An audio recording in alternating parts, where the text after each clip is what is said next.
أما بعد فأعوذ بالله من الشيطان الرجيم بسم الله الرحمن الرحيم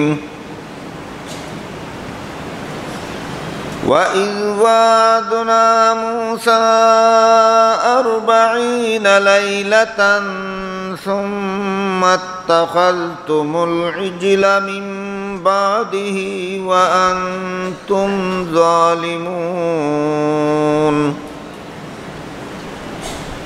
ثم عفونا عنكم من بعد ذلك لعلكم تشكرون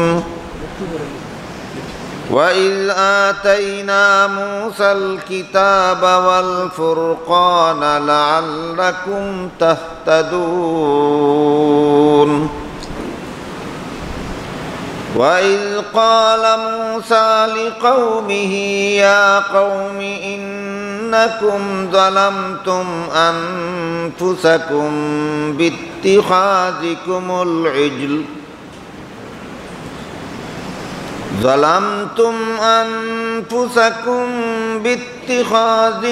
العجل فتوبوا إلى بارئكم فاقتلوا أنفسكم ذلكم خير لكم عند بارئكم فتاب عليكم إنه هو التواب الرحيم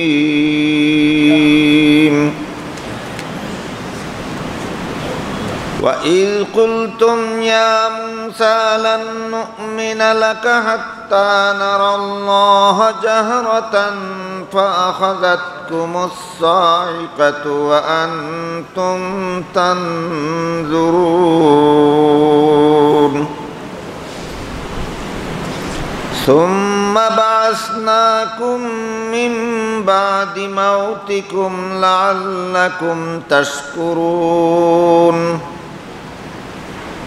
وظللنا عليكم الغمام وأنزلنا عليكم المن والسلوى كلوا من طيبات ما رزقناكم وما ظلمونا ولكن كانوا أنفسهم يظلمون بارك الله لنا ولكم في القرآن العظيم ونفعنا وإياكم بالآيات والذكر الحكيم हज़रात उलमाए carrom मोहतरम हाजिरिन सूरतुल बकरार 51 নম্বর আয়াত থেকে তিলাওয়াত করেছি। বিগত বৎসরগুলিতে আপনাদেরকে এই আয়াতগুলির তাফসীর প্রসঙ্গে বলা হয়েছে হযরত মূসা আলাইহিস সালাম তার সঙ্গী সাথী নিয়ে ফেরাউনের দেশ থেকে মিশর থেকে হিজরত করে চলে এসেছেন তার পূর্বপুরুষদের বাসস্থানের দিকে, সিরিয়ার দিকে। গভীর রাত্রে ফেরাউন হামলা করেছিল পিছন দিক থেকে। সামনে ছিল সাগর আর পিছনে ছিল ফেরাউনের বাহিনী। আল্লাহ তার কুদরতি ব্যবস্থায় সাগরের পানিকে ফাঁক করে দিয়ে পানির ফাঁকের ভিতর দিয়ে মূসা আলাইহিস সালাম এবং তার অনুসারীদের জন্য সাগর পার হওয়ার ব্যবস্থা করে দিলেন। এই পানির ফাঁকে দিয়ে ফেরাউনও তার বাহিনী নিয়ে সাগরের ওই পারে গিয়ে নবীর উপর হামলা করার জন্য রওনা হয়েছিল। সাগরের মাঝামাঝিতে যাওয়ার পরে আল্লাহর হুকুমে পানি আবার একত্র হয়ে ফেরাউন সহ তার বাহিনীকে ধ্বংস করে দিয়েছিল। ঘটনা সবিস্তারে বিগত বৎসর এবং এর আগের বৎসর আপনাদেরকে শোনানো হয়েছে।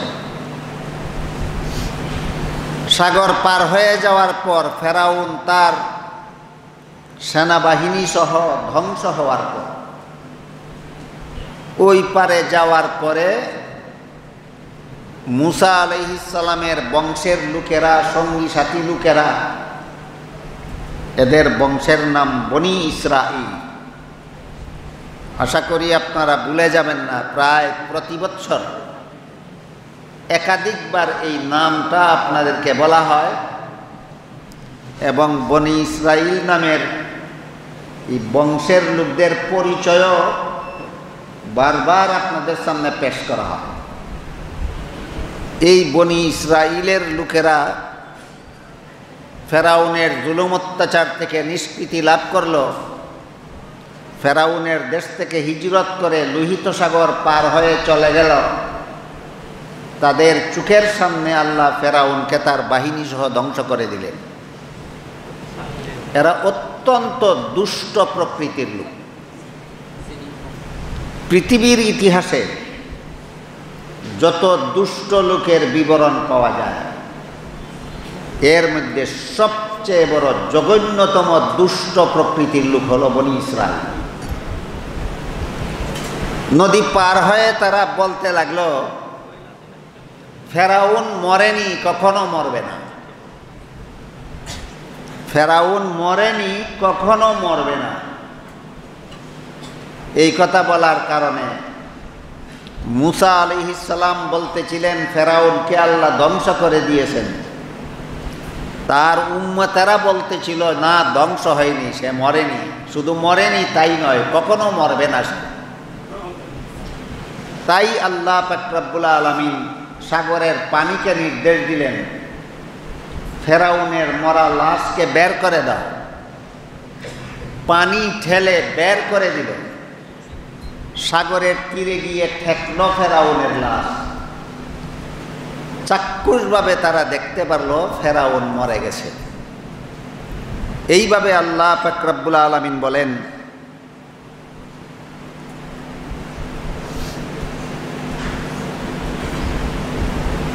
وَإِذْ فَرَقْنَا بِكُمُ الْبَحْرَ فَأَنْجَيْنَاكُمْ وَأَغْرَقْنَا آلَ فِرْعَوْنَ وَأَنْتُمْ تَنْظُرُونَ। স্মরণ করো তখনকার ঘটনা, যখন আমি সাগরের পানিকে ফাঁক করে তোমাদের জন্য রাস্তা করে দিয়েছিলাম, আর ফেরাউনকে দলে সদল বলে ধ্বংস করে দিয়েছিলাম, যে দৃশ্য তোমরা নিজেরা দেখতেছিলে। এভাবে তারা অস্বীকার করল ফেরাউন মরেনি। আল্লাহ তাদেরকে চাক্ষুষভাবে দেখিয়ে দিলেন ফেরাউন মরেছে। তারপর এখান থেকে হযরত মুসা আলাইহিস সালাম তাদেরকে নিয়ে রওনা হলেন। যাবেন যে দেশের মূল বাসিন্দা তারা, সেই দেশটার নাম হলো, তৎকালীন পৃথিবীর মানচিত্রের এই দেশটার নাম বলা হতো মুলকে শাম, শাম দেশ। আধুনিক বিশ্বের মানচিত্রে শাম দেশ নামে কোনো দেশের নাম নাই। প্রাচীনকালের যেই দেশটাকে শাম দেশ বলা হতো, আধুনিক বিশ্বের মানচিত্রে সেই দেশটাকেই সিরিয়া বলা হয়। মিশর থেকে তারা এসেছেন, যাবেন সিরিয়ায়। অনেক লম্বা পথ, দীর্ঘ মরুভূমি পার হয়ে যেতে হয়। এমতাবস্থায় যাওয়ার পথে এক জায়গায় তারা দেখতে পেল একদল লোকেরা মূর্তির পূজা করে। এরা একদল লোকদেরকে মূর্তির পূজা করতে দেখে মুসা আলাইহিস সালামের কাছে মূর্তির পূজা করার ব্যবস্থা করে দেওয়ার জন্য আবদার করল। চিন্তা করে দেখুন কত বড় দুষ্ট এই জাতি। এরা একজন নবীর প্রতি বিশ্বাসী। হযরত মুসা আলাইহিস সালাম হলেন এদের নবী। এরা হলো মুসা আলাইহিস সালামের উম্মত। এদের নবীর কাছে আল্লাহ তাওরাত নামে আসমানি কিতাব নাজিল করলেন। সেই আসমানি কিতাবদারি নবীর উম্মত বনি ইসরাইল একদল মানুষকে মূর্তির পূজা করতে দেখে নবীর কাছে মূর্তির পূজা করার ব্যবস্থা করে দেওয়ার জন্য আবদার করলেন। নবী অত্যন্ত রাগান্বিত হয়ে তাদেরকে ধমকালেন, তাদেরকে বুঝালেন যে মূর্তি মানুষের কোনো লাভ ক্ষতি কিছুই করতে পারে না। আল্লাহ পাক রব্বুল আলামিন সর্বশক্তিমান, আল্লাহ যা ইচ্ছা তাই করতে পারে। তোমরা কার ইবাদত ছেড়ে দিয়ে কার পূজা করতে চাও? আমাদের বর্তমান সমাজেরও কিছু মুসলমানের অবস্থা এমনি দেখা যায়। মুহাম্মাদুর রাসূলুল্লাহর উম্মত মুসলমান, কোরআন এদের ধর্মগ্রন্থ, আল্লাহ তাদের মাবুদ, কিন্তু আল্লাহর ইবাদত করা ভালো লাগে না, মূর্তির পূজা দেখতে তাদের ভালো লাগে। সেই দুষ্ট বনি ইসরাইল জাতির স্বভাবে আর আমাদের বর্তমান সমাজের একদল মুসলমানের স্বভাবে একরকম হয়ে গেল। আল্লাহর ইবাদত যাদের মজা লাগে না, মূর্তির পূজা যাদের মজা লাগে, এই স্বভাবের হয়ে গেছে বর্তমান সমাজের অনেক মুসলমান। এজন্য গত বছর মূর্তি পূজার অসারতা সম্পর্কে যথেষ্ট পরিমাণ আলোচনা আপনাদের সামনে করেছিলাম বলে আমার মনে পড়ে। যেহেতু আমার ধারণা মতে গত বৎসরের তুলনায় চলিত বৎসর বাংলাদেশের অনেক মুসলমান মূর্তির প্রতি আরো বেশি আকৃষ্ট হয়েছে। গত বৎসর বাংলাদেশের মুসলমান মূর্তির প্রতি এতটা আকৃষ্ট ছিল না। বর্তমান বাংলাদেশের মুসলমানেরা মূর্তির প্রতি যতটুকু আকৃষ্ট হয়েছে। এজন্য আমার মনে হয় এই প্রাসঙ্গিক আলোচনা মূর্তি পূজা সম্পর্কে আর একটু বিস্তারিত আলোচনা হওয়া দরকার।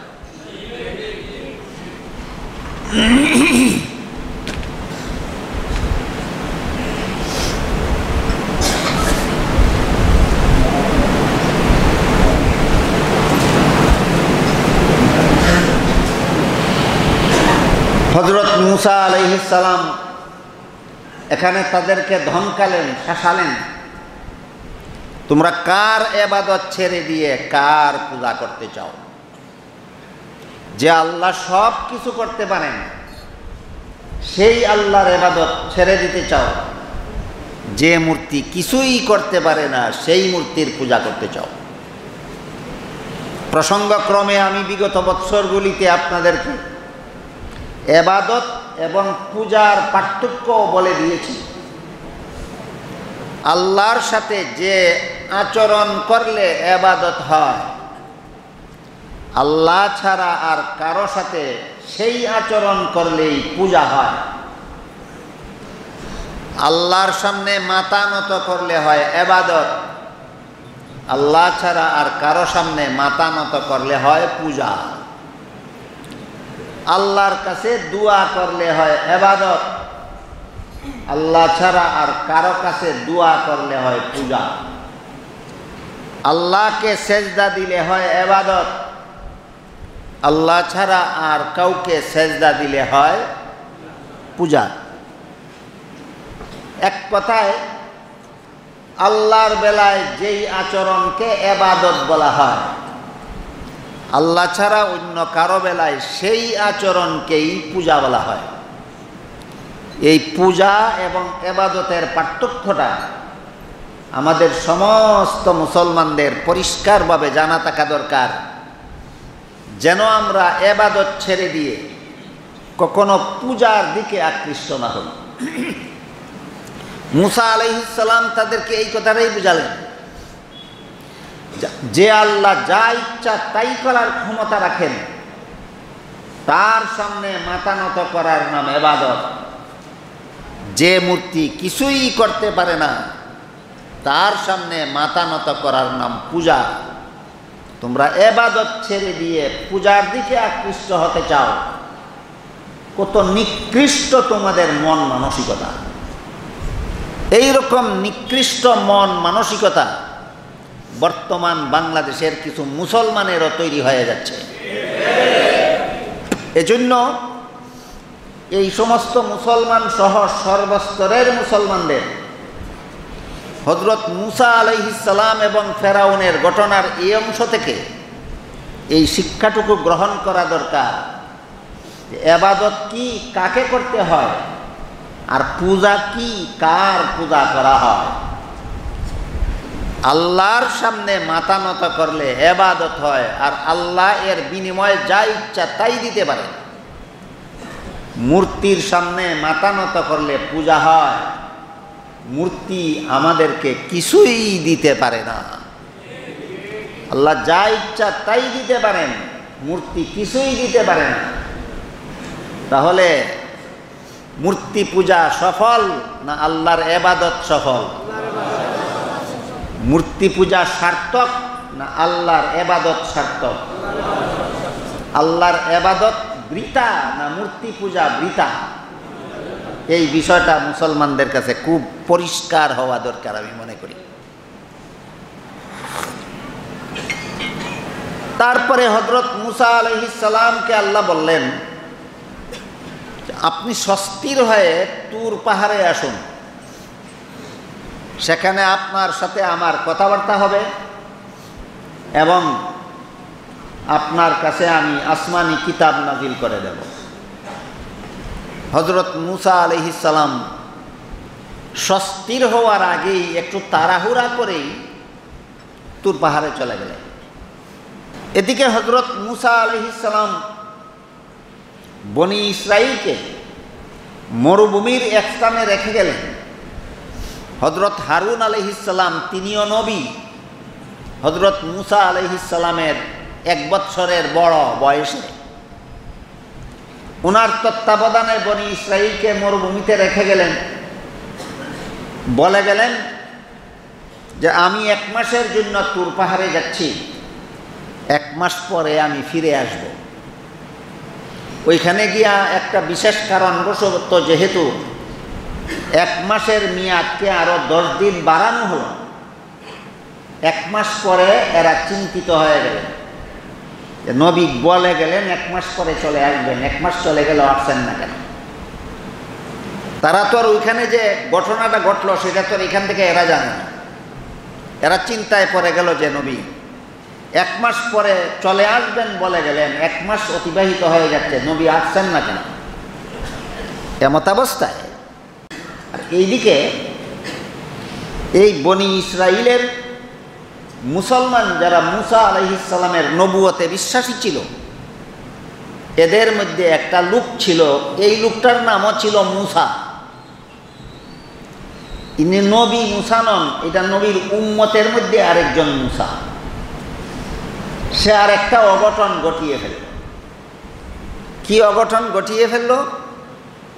সে একটা গরুর মূর্তি বানাইল, গরুর বাচ্চা, যেটাকে বাছুর বলা হয়, বাছুর, একটা বাছুরের মূর্তি বানাইল। বানানোর পরে বলতে লাগলো যে আমাদের মূসা নবী যে 1 মাস পরে ফিরে আসার কথা ছিল, তিনি তো আল্লাহর সাথে সাক্ষাৎ করতে গিয়েছিলেন, তিনি আল্লাহকে সেখানে পাননি। আল্লাহ তো এই মূর্তির ভিতরে আছেন, তিনি আল্লাহর খুঁজে গেছেন সেখানে, আর আল্লাহ এসে গেছেন এখানে। কাজী আল্লাহর সাথে তার সাক্ষাৎ না হওয়ায় তিনি আল্লাহর খুঁজে দেরি হচ্ছে। তোমরা যারা আল্লাহকে চাও, আল্লাহর ইবাদত করতে চাও, এই মূর্তির ভিতরে আল্লাহ আছেন, মূর্তিকে সামনে নিয়ে সেজদা দাও, সেই সেজদাই আল্লাহর ইবাদত হবে। এই বলে এই লোকটা এদেরকে মূর্তি পূজা লিপ্ত করে দিত। এই লোকটার ইতিহাস একটু বিস্তারিতভাবে আমাদের জানা দরকার, যেহেতু সেই ঘটনার মধ্যেও দেখা যায় একজন মুসলমান গোটা মুসলমান জাতিকে মূর্তি পূজায় লিপ্ত করার ষড়যন্ত্র এসেছে। আমাদের সমাজেও এমন এক দুজন মুসলমান এমন পাওয়া যায় যারা গোটা মুসলমান জাতির ঘাড়ে মূর্তি চাপায়া দেয়।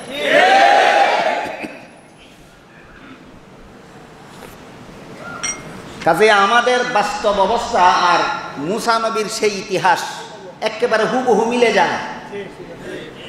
এজন্য মুসা আলাইহিস সালামের মুসলমান উম্মতের মধ্যে যেই লোকটা মুসলমানদেরকে মূর্তি পূজায় লিপ্ত করেছিল তার আগাগোড়া ইতিহাস সবিস্তারে আমাদের বোঝা দরকার, এবং সেই মূর্তি পূজার শাস্তি আল্লাহ তাদেরকে কিভাবে দিয়েছিলেন বিস্তারিত বোঝা দরকার। আল্লাহ পাক রব্বুল আলামিন সূরাতুল বাকারার 51 নম্বর আয়াতে একথাটাই বলছেন, ওয়া ইয ওয়া'আদনা মূসা 40 লাইলাতান সুম্মা ইত্তাখাযতুমুল ইজলা মিন বাদিহি ওয়া আনতুম যালিমুন। স্মরণ করো তখনকার ঘটনা যখন আমি মূসা আলাইহিস সালামকে 40 রাতের প্রতিশ্রুতি দিলাম, 40 রাত্রি অবস্থান করুন, 40 দিন রোজা রাখুন, 40 দিন পরে আপনার সাথে আমার কথা হবে। এই ফাঁকে তোমরা বাসুরের পূজা শুরু করে দিলে, পূজা করা শুরু করে দিলে। এই যে ঘটনাটা অতি সংক্ষেপে আল্লাহ আয়াতে বললেন, এর ইতিহাস অনেক লম্বা। এই আয়াতের তফসিরে তার বিস্তারিত ইতিহাস লেখা আছে। মুসা নামের যে আরেকটা লোক নিজেকে নিজে মুসলমান বলে দাবি করত, মুসলমান সমাজের মধ্যে গরুর পূজার প্রচলন করে দিল। এই লোকটা আসলেই শেখে কি, তার পরিচয় কি, তার নাম কি, তার উপাধি, কোন বস্তু দ্বারা মূর্তি নির্মাণ করল, গরুর মূর্তি বানাইল কেন, এবং কোন অপকৌশলের মাধ্যমে মুসলমানদেরকে মূর্তি পূজায় লিপ্ত করাইল, এই সমস্ত কথা সবিস্তারেই আমাদের বোঝা দরকার। কেন? কারণ আমাদের বর্তমান সমাজেও আমাদের মুসলমানদের মধ্যে এমন 2-4 জন মুসলমান পাওয়া যায় যারা অতি কৌশলে মুসলমানদের ঘাড়ে মূর্তি চাপাইয়া দিতে চায়। সেই মূর্তি পূজারী আর এই মূর্তি পূজারীদের মধ্যে ব্যবধান কতটুকু? সেই মূর্তি পূজারীও মুসলমান পরিচিত ছিল, সেই মূর্তি পূজারীটাও মুসলমান পরিচয়ে পরিচিত ছিল। আমাদের সমাজেও কিছু মুসলমান পরিচয়ে পরিচিত লোক মুসলমানদের ঘাড়ে মূর্তি পূজা অত্যন্ত কৌশলের মাধ্যমে চাপিয়ে দেওয়ার চক্রান্তে লিপ্ত, শয়তানি ষড়যন্ত্রে লিপ্ত। বনি ইসরাইল বংশের মধ্যে একটা গোত্র ছিল, একটা শাখা ছিল, সেই শাখার নাম ছিল সামেরা। বনি ইসরাইল বংশের সামেরা গোত্রে মিশরে থাকাকালেই একটা লোকের জন্ম হয়েছিল, একটা ছেলে সন্তানের জন্ম হয়েছিল। খুব সম্ভব আমি বিগত বৎসরগুলিতে আপনাদেরকে বলেছি, ফেরাউন আইন জারি করে দিয়েছিল যে বনি ইসরাইলের বংশে যে সমস্ত ছেলে জন্ম হবে এদেরকে হত্যা করে ফেলা হবে। এই জন্য ওই সামেরা বংশে যে ছেলেটার জন্ম হলো, ফেরাউনের আইনে উল্লেখ ছিল যে বনি ইসরাইল বংশে প্রথম 1 বৎসর পর্যন্ত যে সমস্ত ছেলে সন্তান জন্ম হবে এদেরকে রেখে দেওয়া হবে এদেশের বাসিন্দাদের শ্রমিকের কাজ করাবার জন্য। এদেশের বাসিন্দারা যেন বনি ইসরাইলের ছেলেদের দ্বারা শ্রমিকের কাজ করাতে পারে, এই জন্য প্রথম 1 বৎসরের ছেলেদেরকে রেখে দেওয়া হবে। পরবর্তী 2য় বৎসরে যে সমস্ত ছেলে জন্ম হবে এদেরকে ফেরাউনের জল্লাদ বাহিনী হত্যা করে ফেলবে, যেন তাদের বংশে নবী হওয়ার সম্ভাবনা কম থাকে। আল্লাহ পাক রব্বুল আলামিন যে বংশের ছেলেদেরকে রেখে দেওয়া হতো যে বৎসরের ছেলেদেরকে রেখে দেওয়া হতো সেই বৎসরে হযরত হারুন আলাইহিস সালামকে জন্ম দিয়ে পাঠালেন, আর যে বৎসরের ছেলেদেরকে হত্যা করে ফেলা হতো সেই বৎসরে মুসা আলাইহিস সালামকে জন্ম দিয়ে পাঠালেন। একটা বৎসর ছিল বনি ইসরাইলের ছেলেদেরকে ছেড়ে দেওয়ার বৎসর, আর একটা বৎসর ছিল মুসা বনি ইসরাইলের বংশের ছেলেদেরকে হত্যা করে ফেলার বৎসর। হত্যা করে ফেলার বৎসরে হারুন আলাইহিস সালামের ভাই মুসা আলাইহিস সালাম জন্মগ্রহণ করলেন। এই হত্যা করার বৎসরেই বনি ইসরাইল বংশের একটা গোত্র যে ছিল, একটা শাখা ছিল সামেরা নামে, সেই গোত্রেও একটা ছেলে জন্মগ্রহণ করল এবং সেই ছেলেটাকেও তার অভিভাবকেরা মুসা নাম রাখল।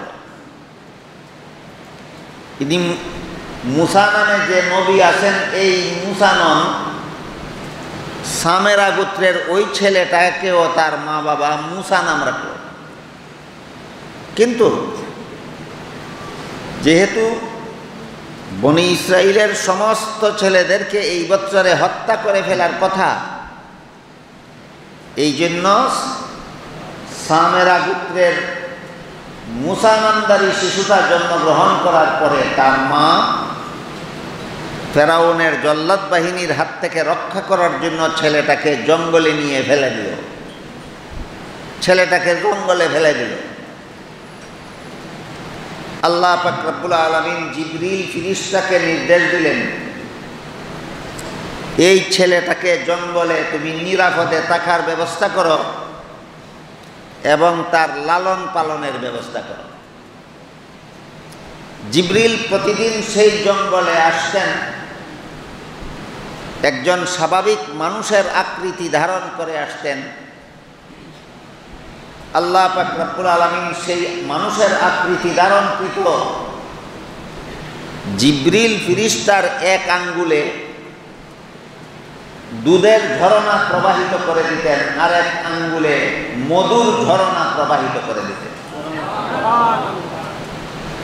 জিবরিল সেই দুটি আঙ্গুল ওই ছেলেটাকে চুষতে দিতেন।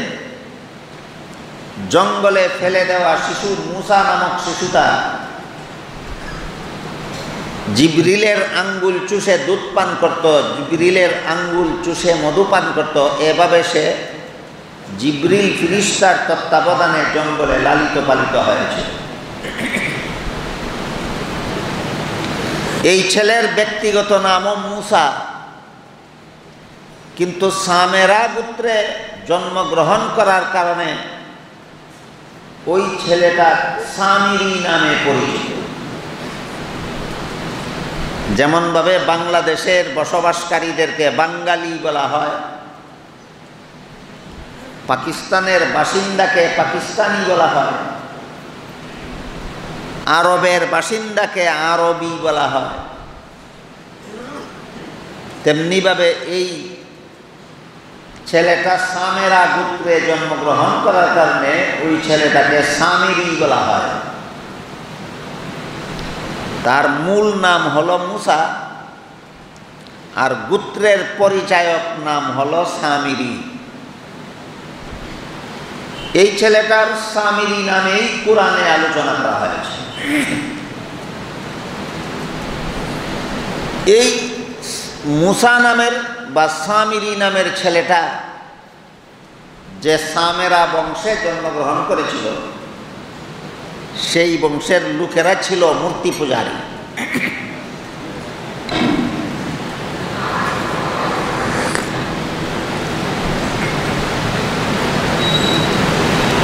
সামিরি নামক লোকটার গোত্রের লোকেরা, সামেরা গোত্রের লোকেরা মূর্তির পূজারী ছিল। তারা বিশেষত গরুর মূর্তির পূজা করত, গরুরও পূজা করত, গরুর মূর্তি বানিয়ে সেই মূর্তিরও পূজা করত।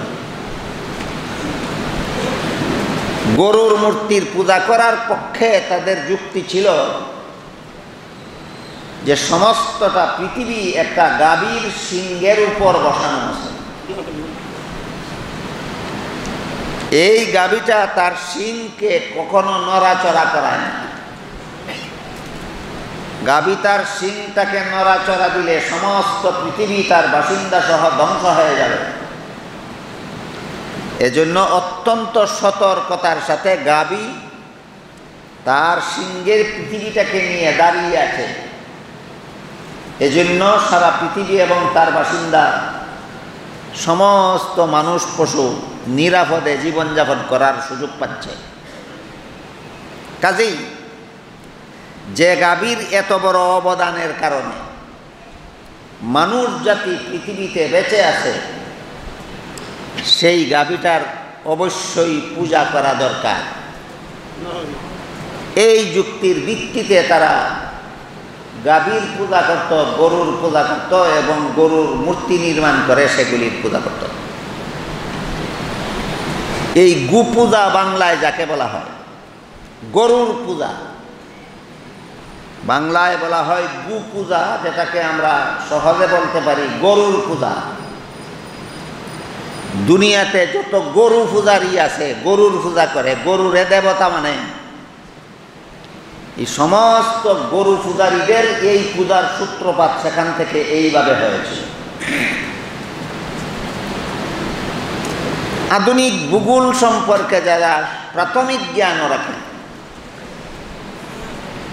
ভূগোলের প্রাথমিক জ্ঞানও যারা রাখেন, তারা অনায়াসেই বুঝতে পারেন যে একটা গাভীর শিংয়ের আগায় সমস্ত পৃথিবী বসানো আছে।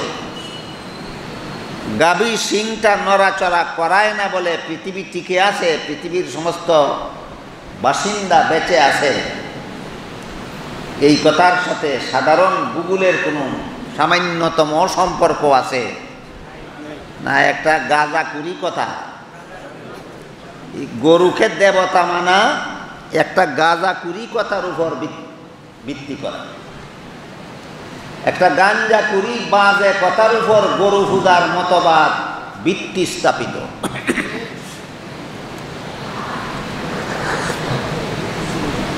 আমার কথা বুঝে থাকলে বলুন তো, গরু পূজার মতবাদ কোনো বাস্তবতার উপর এই মতবাদের ভিত্তি স্থাপিত না একটা গাঁজাখুরি কথার উপর?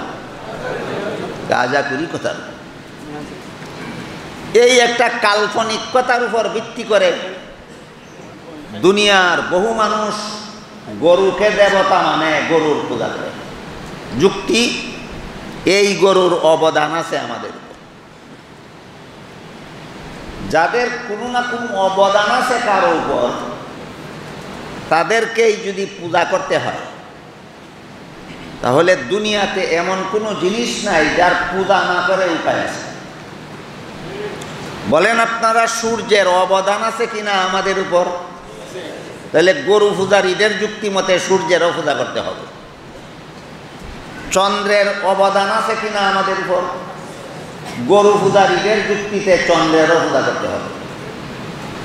গ্রহ নক্ষত্রের অবদান আছে আমাদের উপর, তাই গরু পূজারীদের যুক্তিতে গ্রহ নক্ষত্রেরও পূজা করতে হবে।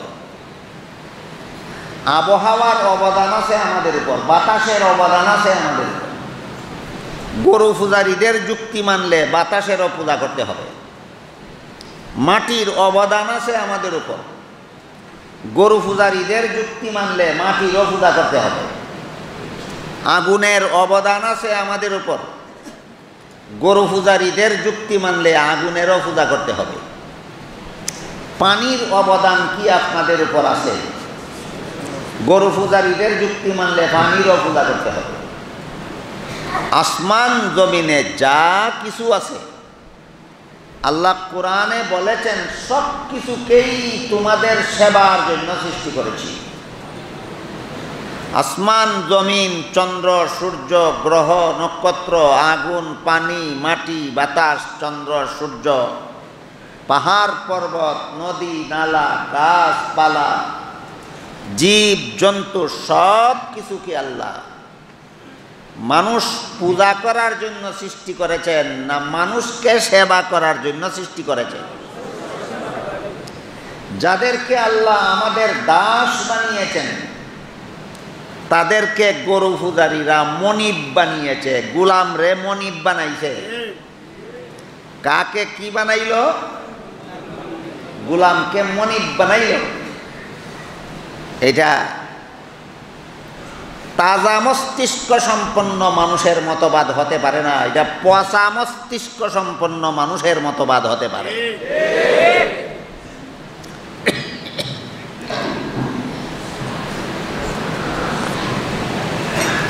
আপনারা হয়তো আশ্চর্য হবেন, বাংলাদেশে 3 ধর্মাবলম্বীর সমন্বয়ে একটা দল আছে। এই দলটার নাম হিন্দু বৌদ্ধ খ্রিস্টান ঐক্য পরিষদ। হিন্দু বৌদ্ধ খ্রিস্টান ঐক্য পরিষদ। এই দলের সংখ্যাগুরুরা হলো হিন্দু। এই দলের সংখ্যাগুরুরা হিন্দু। এই পরিষদের পক্ষ থেকে বাংলাদেশ সরকারের কাছে দাবি জানানো হয়েছে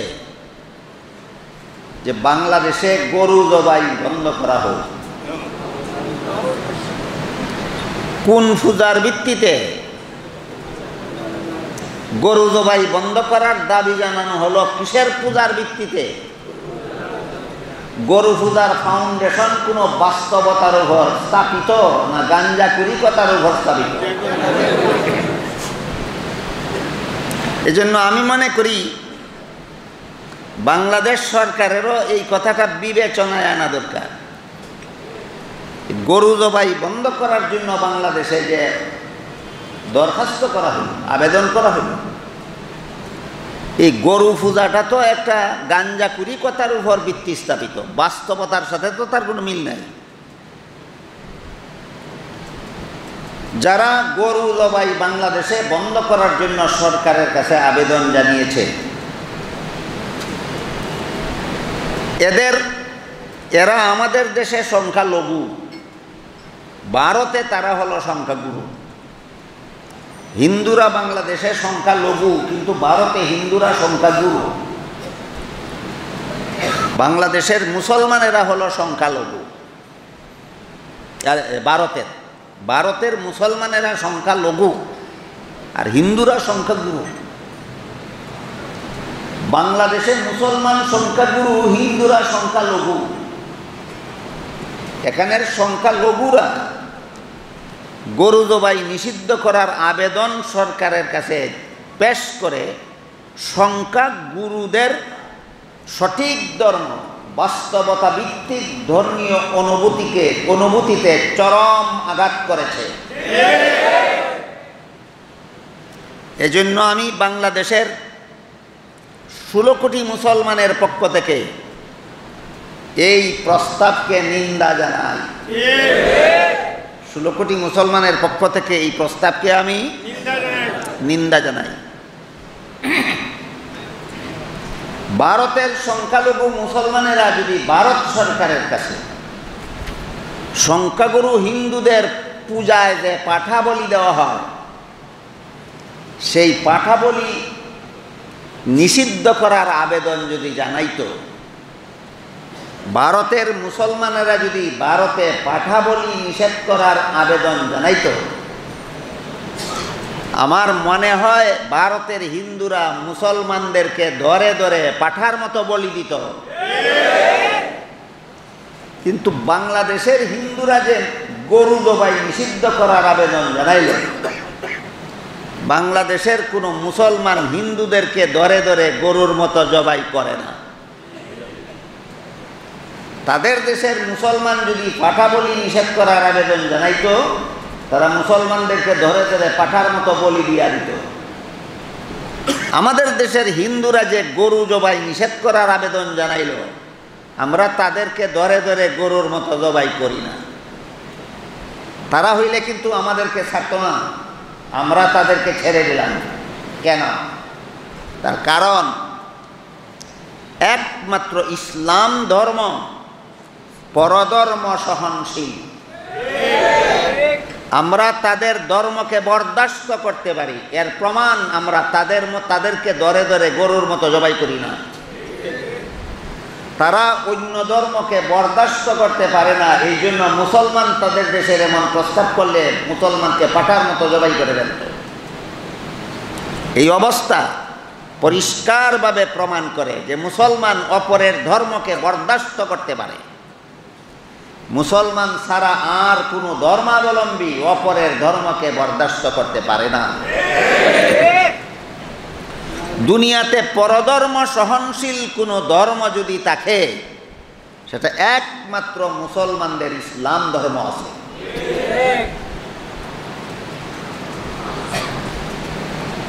যাই হোক, এই গরু পূজারীরা, গরুরে যারা দেবতা মানে, এরা বাংলাদেশেও গরু জবাই বন্ধ করার জন্য বাংলাদেশ সরকারের কাছে আবেদন করেছে। কেন? এটা নাকি তাদের দেবতা, এটার পূজা তারা করে। এটার পূজা কেন করে?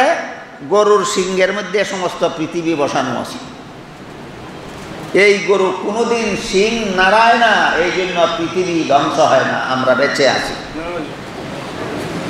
ভৌগোলিক জ্ঞানের সাথে এই ধর্মভিত্তির কোনো বাস্তবতা আছে না? এটা একটা গাঞ্জাকুরি মতবাদ, এটা কোনো বাস্তবসম্মত মতবাদ নয়, এটা একটা গাঞ্জাকুরি মতবাদ। সুতরাং গরু পূজা একটা গাঞ্জাকুরি মতবাদের উপর প্রতিষ্ঠিত, বাস্তবতার সাথে তার কোনো সম্পর্ক নয়।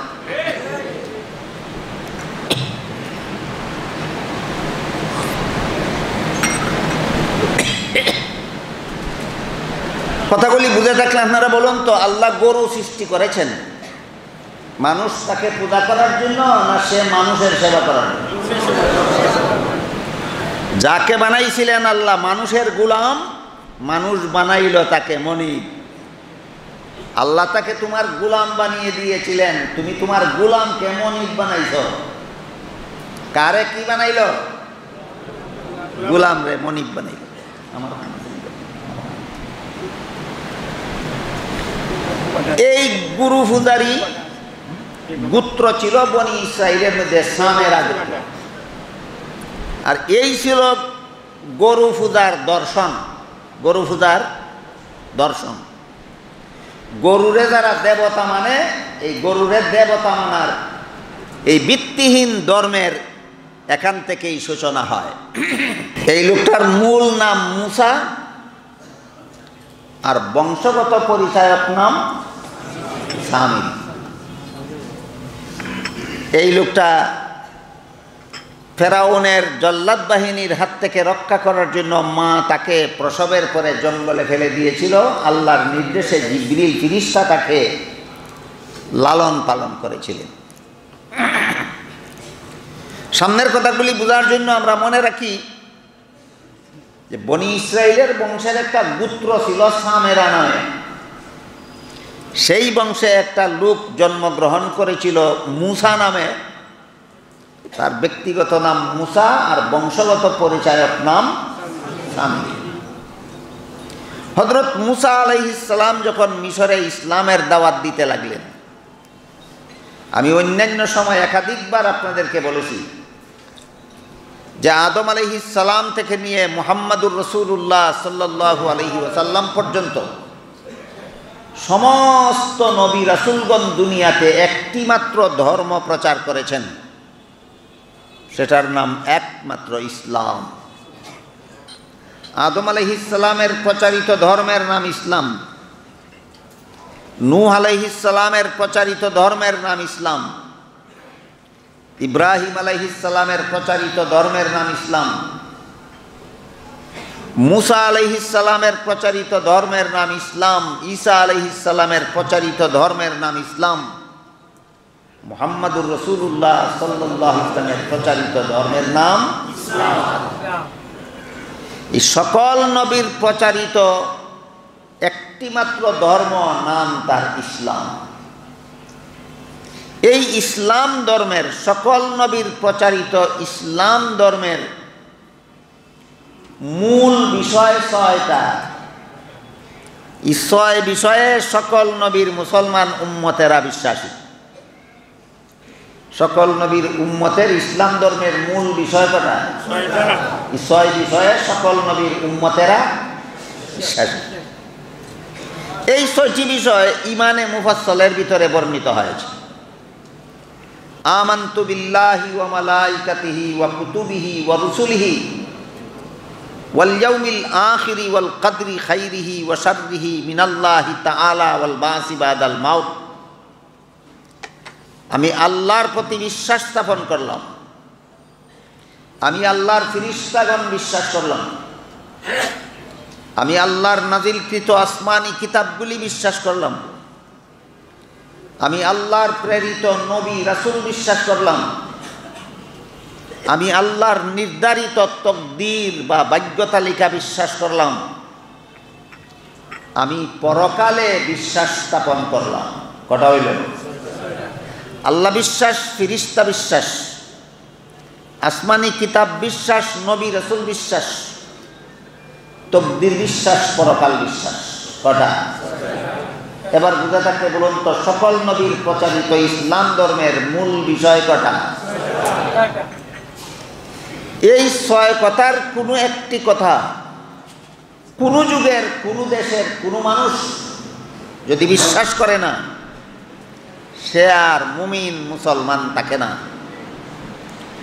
যে কোনো যুগের, যে কোনো দেশের, যে কোনো মানুষ এই 6 কথায় বিশ্বাস করলেই ইসলাম ধর্মাবলম্বী গণ্য হয়, মুসলমান সাব্যস্ত হয়।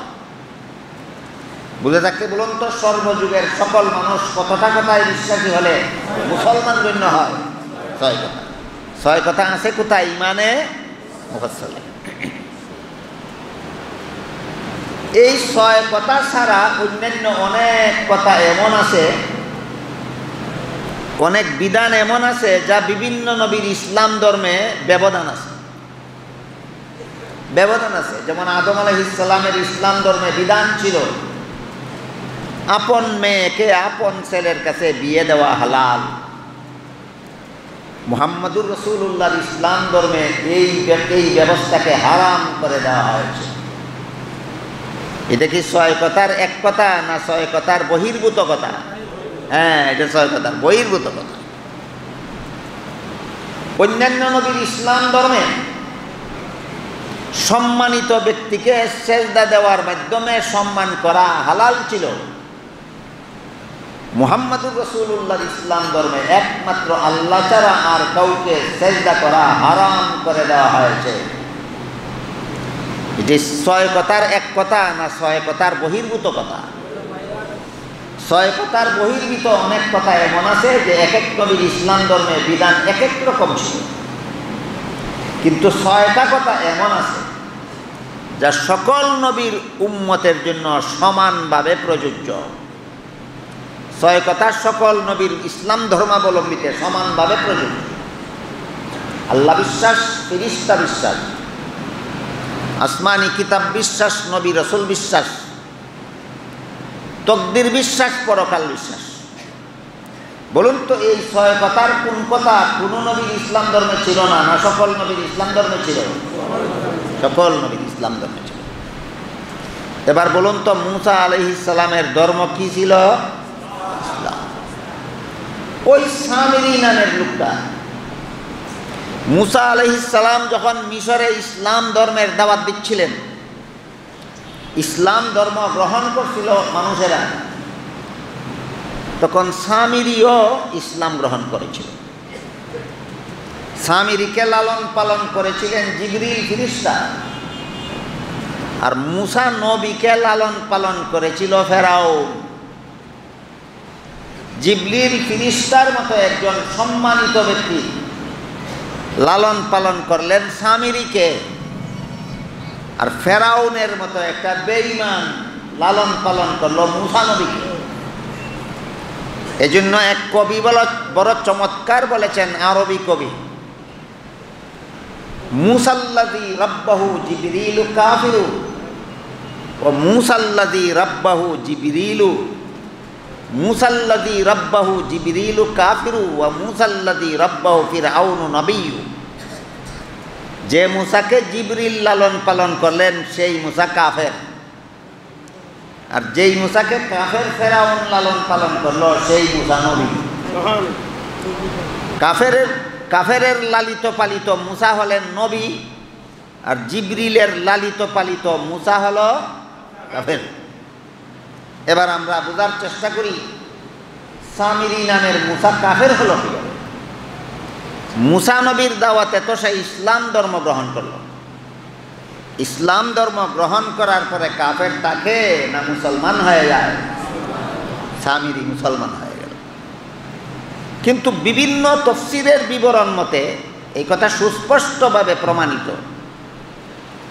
যে সামিরির অন্তরে মূর্তির পূজা বদ্ধমূল ছিল।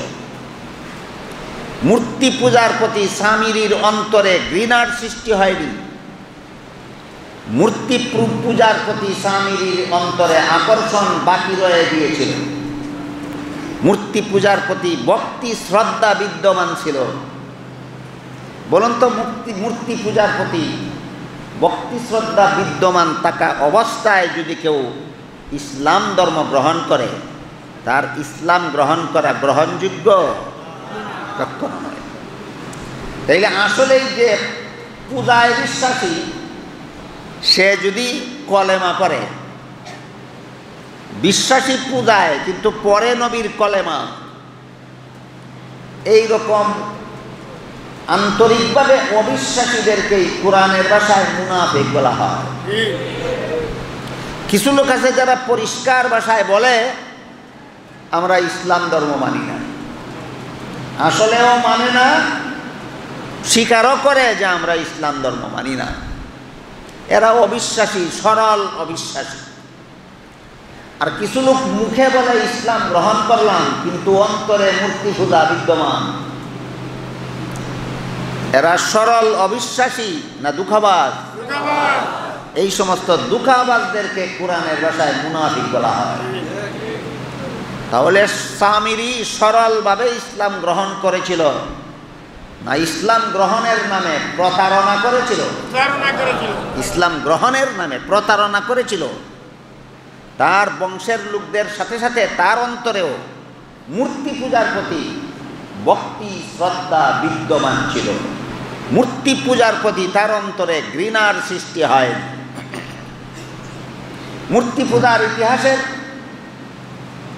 গরু পূজার ইতিহাসের গোড়ার কথা বুঝে থাকলে বলুন, গরু অথবা গরুর কোনো মূর্তির পূজাকে কোনো বাস্তববাদী মানুষ শ্রদ্ধা করতে পারে না ঘৃণা করতে বাধ্য? কারণ এটা বাস্তবতার উপর নির্ভরশীল নয়, এটা একটা গাঁজাখুরিকতার উপর নির্ভরশীল।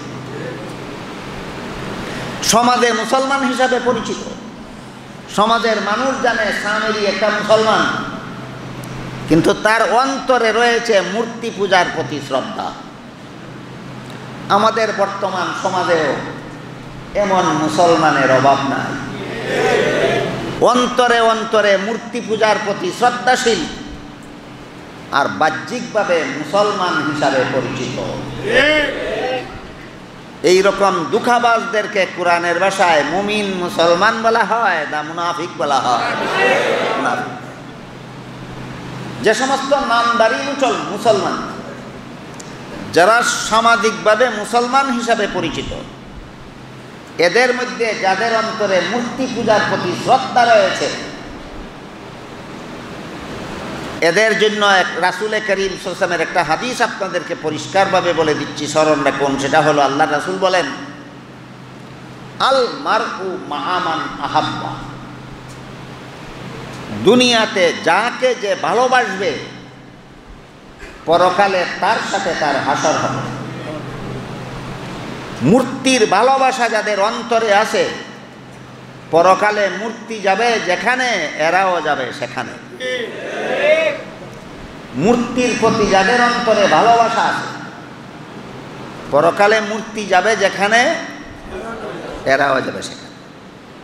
জরুরি ভিত্তিতে আমাদের এবার জানা দরকার যে পরকালে মূর্তি যাবে কোথায়। আল্লাহ পরিষ্কার ভাষায় বলেন, ইন্নাকুম ওয়া মা তা'বুদুনা মিন দুনিল্লাহি হাসাবু জাহান্নাম মূর্তি এবং মূর্তির পূজারী, পূজারী আর পূজনীয়, যার পূজা করলো আর যে পূজা করলো। যার পূজা করলো সে কে? মূর্তি। যে পূজা করলো সে কে? মূর্তি পূজারী। আল্লাহ পরিষ্কার ভাষায় কোরআনে বলে দিয়েছেন, মূর্তি এবং তার পূজারী উভয় পক্ষ জাহান্নামের লাকড়ি হয়ে থাকবে চিরকাল। কোথাকার লাকড়ি? জাহান্নামের লাকড়ি। মুনাফিক মুসলমানেরা ইচ্ছা মতো মূর্তিকে ভালোবাসো, পরকালে মূর্তি যাবে যেখানে, তোমরাও যাবে সেখানে।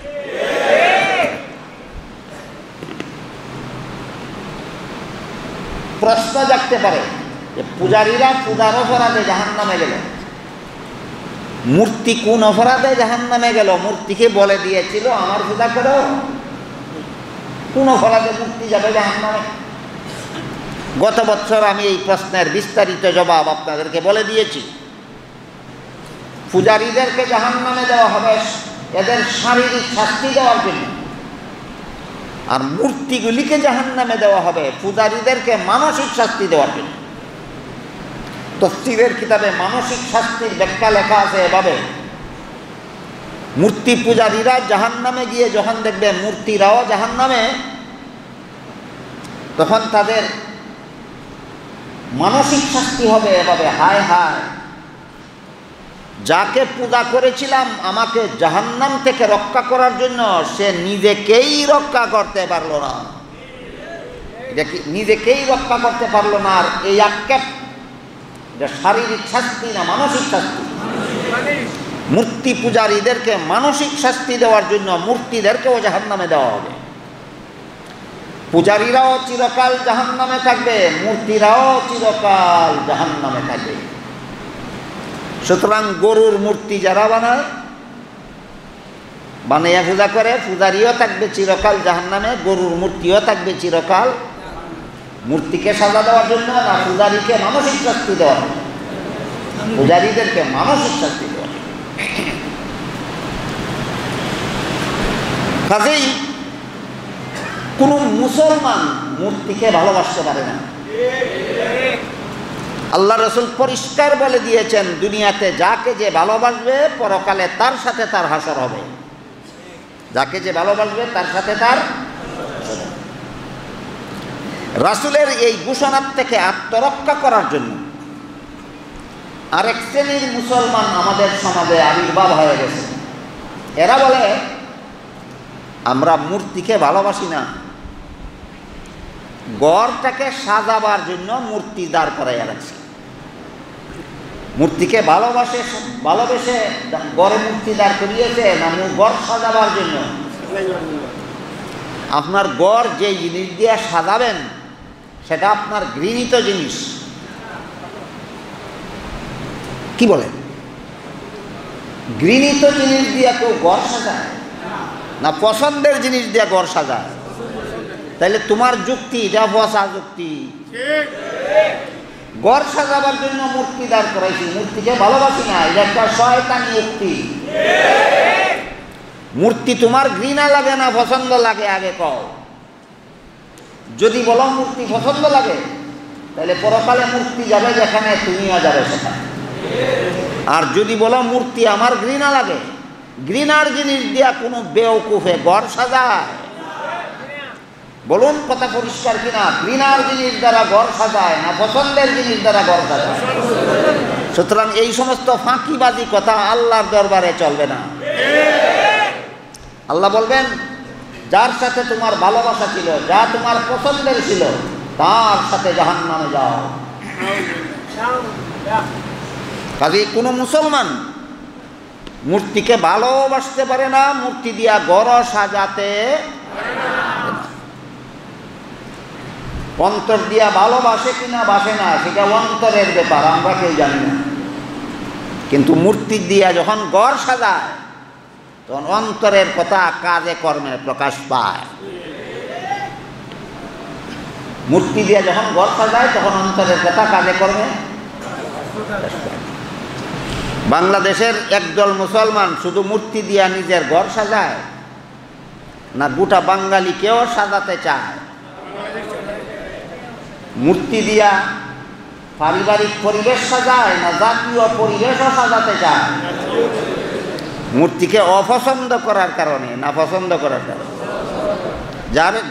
যাকে যার পছন্দ হবে তার সাথে তার হাসর হবে। ইচ্ছা মতো পছন্দ করো, ইচ্ছা মতো সাজাও, মনে চাইলে ঘর সাজাও, মনে চাইলে দেশ সাজাও মূর্তি দিয়া। স্মরণ রেখো পরকালে মূর্তি যাবে যেখানে, তুমিও যাবে সেখানে।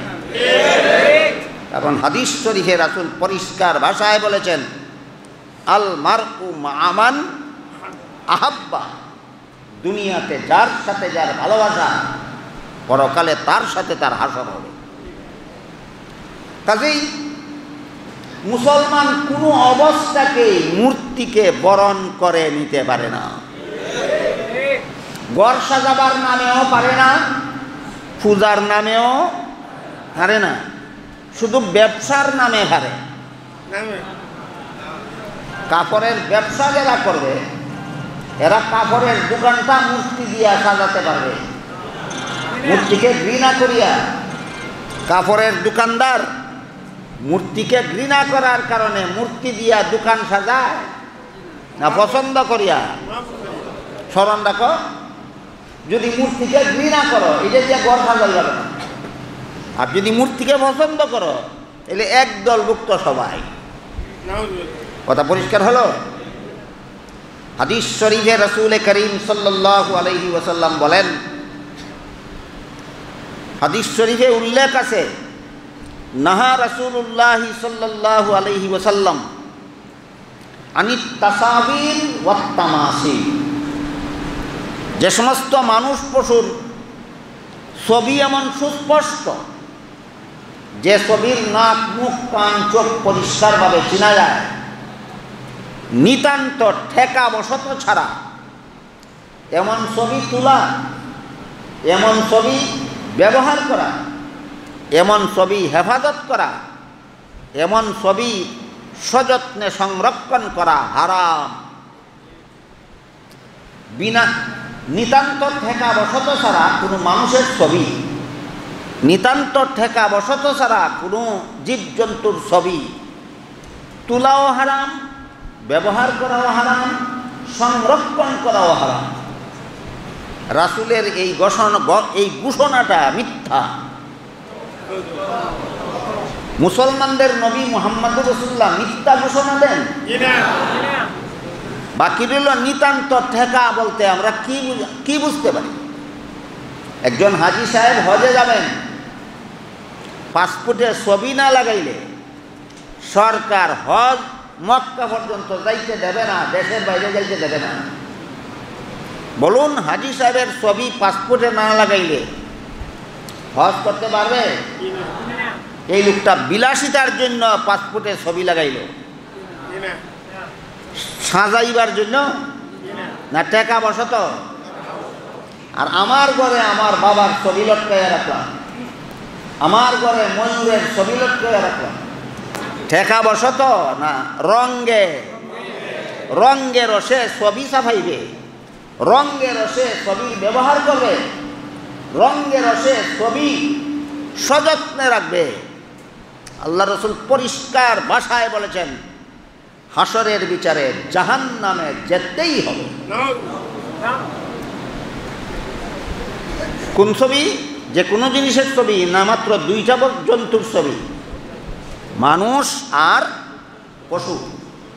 একজন সাহাবী রাসূলকে বললেন, ওগো আল্লাহর রাসূল, আপনি যে ছবি হারাম ঘোষণা করে দিলেন, আমার তো ছবি তোলা পেশা, ছবি তুলি, বিক্রি করি, সংসার চালাই, আর কোনো পেশাই আমি জানি না।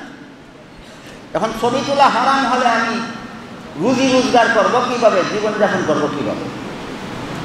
জবাবে রাসূল বলেন, মাত্র দুইটা ছবি হারাম করা হয়েছে, মানুষের ছবি আর জীবজন্তুর ছবি।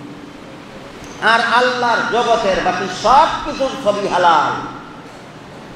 বাজারের ছবি, ঘরের ছবি, বিল্ডিংয়ের ছবি, গাছের ছবি, ফলের ছবি, ফুলের ছবি, নদীর ছবি, সাগরের ছবি, পাহাড়ের ছবি, মরুভূমির ছবি, সারা জগতের সব কিছুর ছবি তুলো, ছবি ব্যবহার করো, ছবি বিক্রি করো।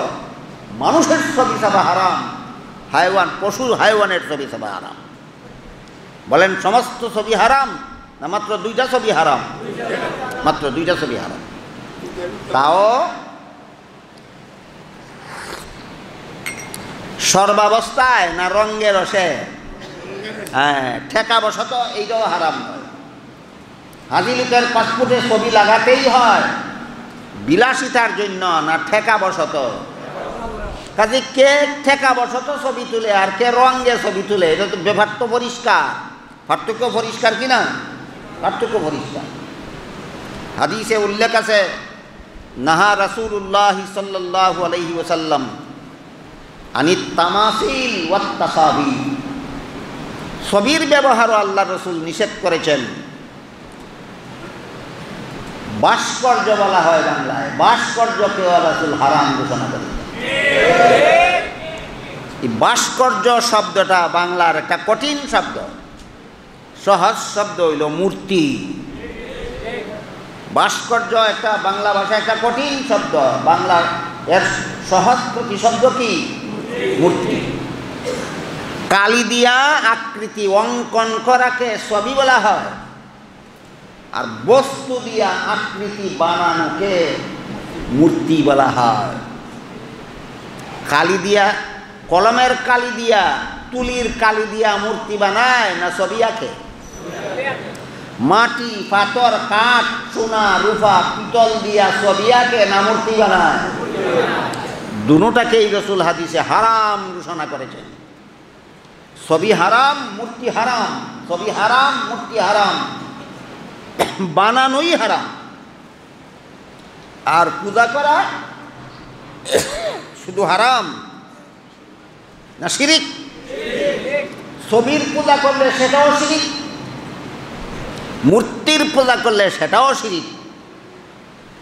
এই শিরিকবাদ যাদের অন্তরে বদ্ধমূল হয়ে বসে আছে, এরা 1000 বার কলেমা পড়লেও প্রমাণ হবে তুমি 1000 বার মুনাফিক। মূর্তির প্রতি যাদের অন্তরে ভালোবাসা বদ্ধমূল হয়ে আছে, এরা 50 বার মক্কা গিয়া প্রমাণ করলো তুমি 50 দফার মুনাফিক।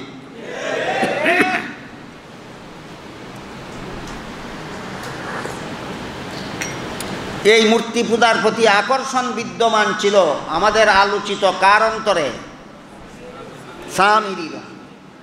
মুখে মুসা নবীর কলেমা পড়ে আর মনে মনে গরুর মূর্তির ভক্তি শ্রদ্ধা করে। মুখে মুখে নবীর কলেমা পড়ে আর অন্তরে অন্তরে গরুর মূর্তির প্রতি শ্রদ্ধা পোষণ করে। এবার বলুন, সেটা খাঁটি মুমিন না মুনাফিক? বাহ্যিকভাবে যেহেতু কলেমা পড়ে, এই জন্য মুসলমান সমাজে আশ্রয় করে নিয়েছে। মুনাফিকরা কলেমা পড়েই মুসলমান সমাজে আশ্রয় নেওয়ার জন্য। হযরত মুসা আলাইহিস সালাম যখন ফেরাউনের দেশ থেকে বনি ইসরাইলের সমস্ত অনুসারীদেরকে নিয়ে লোহিত সাগর পার হয়ে চলে আসলেন, তখন এদের সাথে সামিরীও ছিল। কলেমা মানি না বলে না কলেমা স্বীকার করে নিয়ে? এটা মুসলমান হিসাবে মুসা নবীর দলভুক্ত ছিল না, একটা মুনাফিক হিসাবে, একটা মুনাফিক হিসাবে মুসলমানের দলভুক্ত ছিল।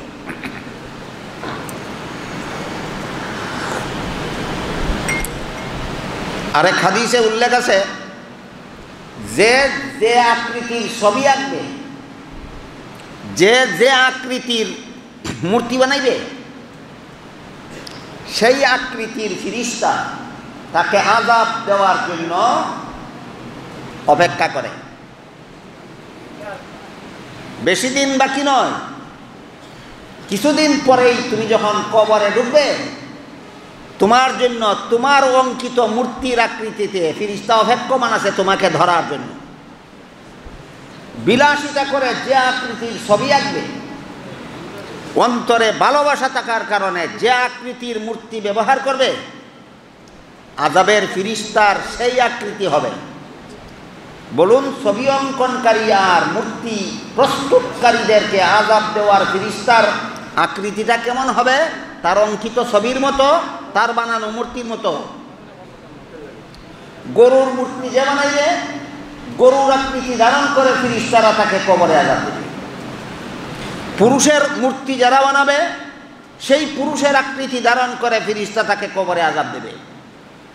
নারীর মূর্তি যারা বানাবে, নারীর মূর্তি যারা দাঁড় করাবে, নারীর মূর্তিকে যারা ভালোবাসবে, অপেক্ষায় থাকো, গর্তে যেদিন থেকে ডুববে তুমি, সেই দিন নারী মূর্তির আকৃতির ফেরেশতা তোমাকে আযাব দিতে থাকবে।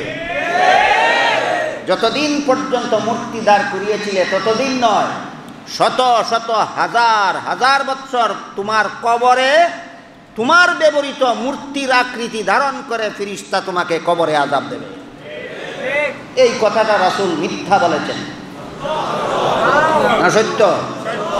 যদি আপনাদের বিশ্বাস থাকে আপনাদের নবী সত্য কথা বলেন, তাহলে বিলাসিতা করে যে আকৃতির ছবি বানাইলেন, স্মরণ রাখুন কবরে ঢোকা মাত্র সেই আকৃতির ফেরেশতা আপনাকে আযাব দেবে। যদি আপনাদের অন্তরে বিশ্বাস থাকে যে আপনাদের নবী সত্য কথা বলেন, তাহলে যার আকৃতিতে মূর্তি বানাইলেন তার আকৃতি ধারণ করে আযাবের ফেরেশতা কবর পর্যন্ত আপনাকে কবরে আযাব, কিয়ামত পর্যন্ত কবরে আযাব।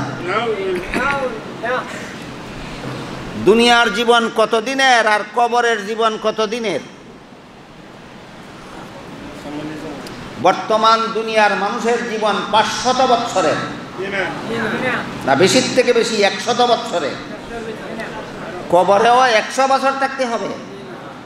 তাইলে মূর্তির প্রতি ভালোবাসা কতদিনের, আর মূর্তির আকৃতির ফেরেশতা আযাব দিবে কতদিন? একটু বিবেকটাকে ব্যবহার করা দরকার, বিবেকটাকে কাজে লাগানো দরকার। যে মূর্তিকে আমি শ্রদ্ধা করলাম কতদিন, আর মূর্তির আকৃতির ফেরেশতা আমাকে আযাব দিবে কবরে কতদিন?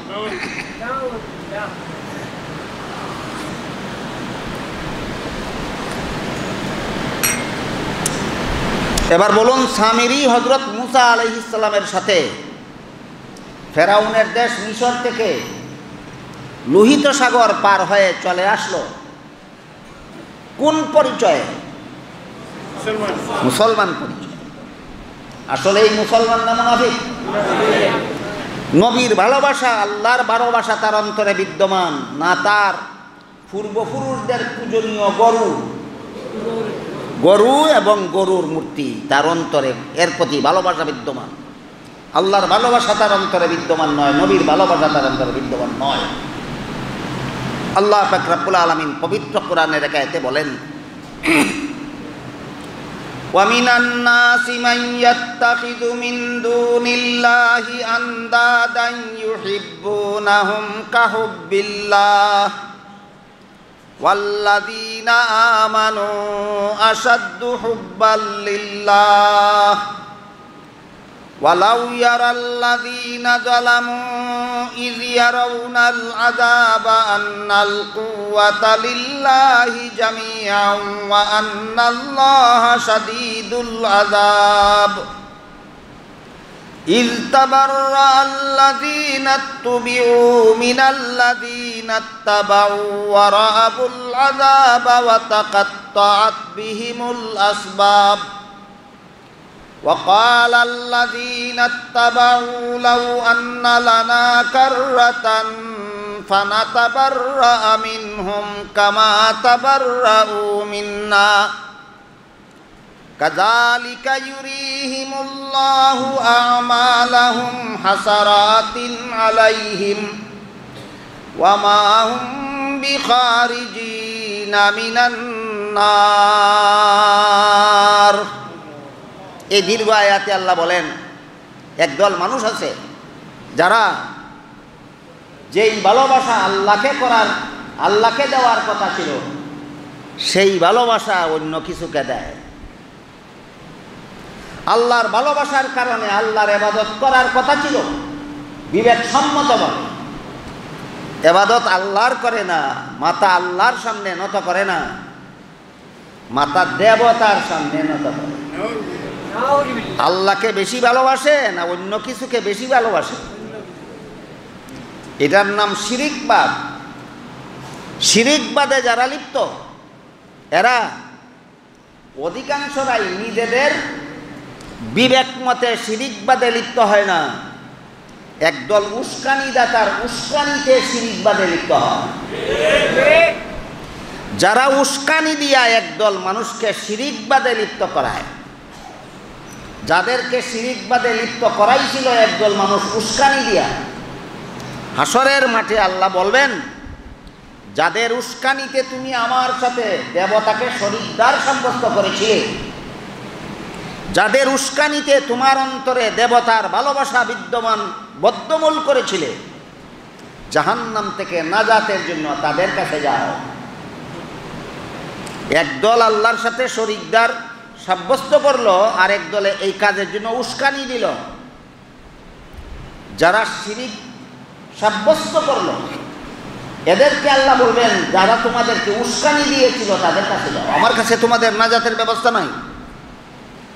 হাসরের মাঠে খুঁজে এই সমস্ত শিরিকবাদীরা তাদের উস্কানি দাতাদেরকে বের করবে, বের করে বলবে, এই মূর্তিকে শ্রদ্ধা করার উস্কানি তুমি আমাদেরকে দিয়েছিলে, আজকে আল্লাহ বলেছেন আল্লাহর কাছে আমাদের নাজাতের কোনো ব্যবস্থা নাই, তুমি আমাদের নাজাতের ব্যবস্থা করো।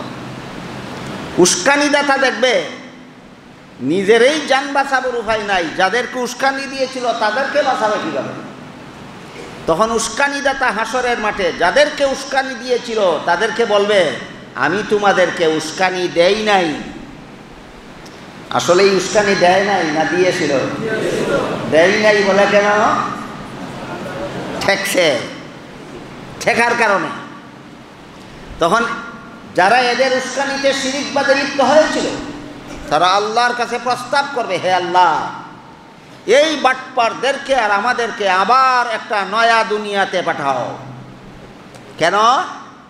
ফানাতাবাররা মিনহুম কামা তাবাররাউ মিন্না,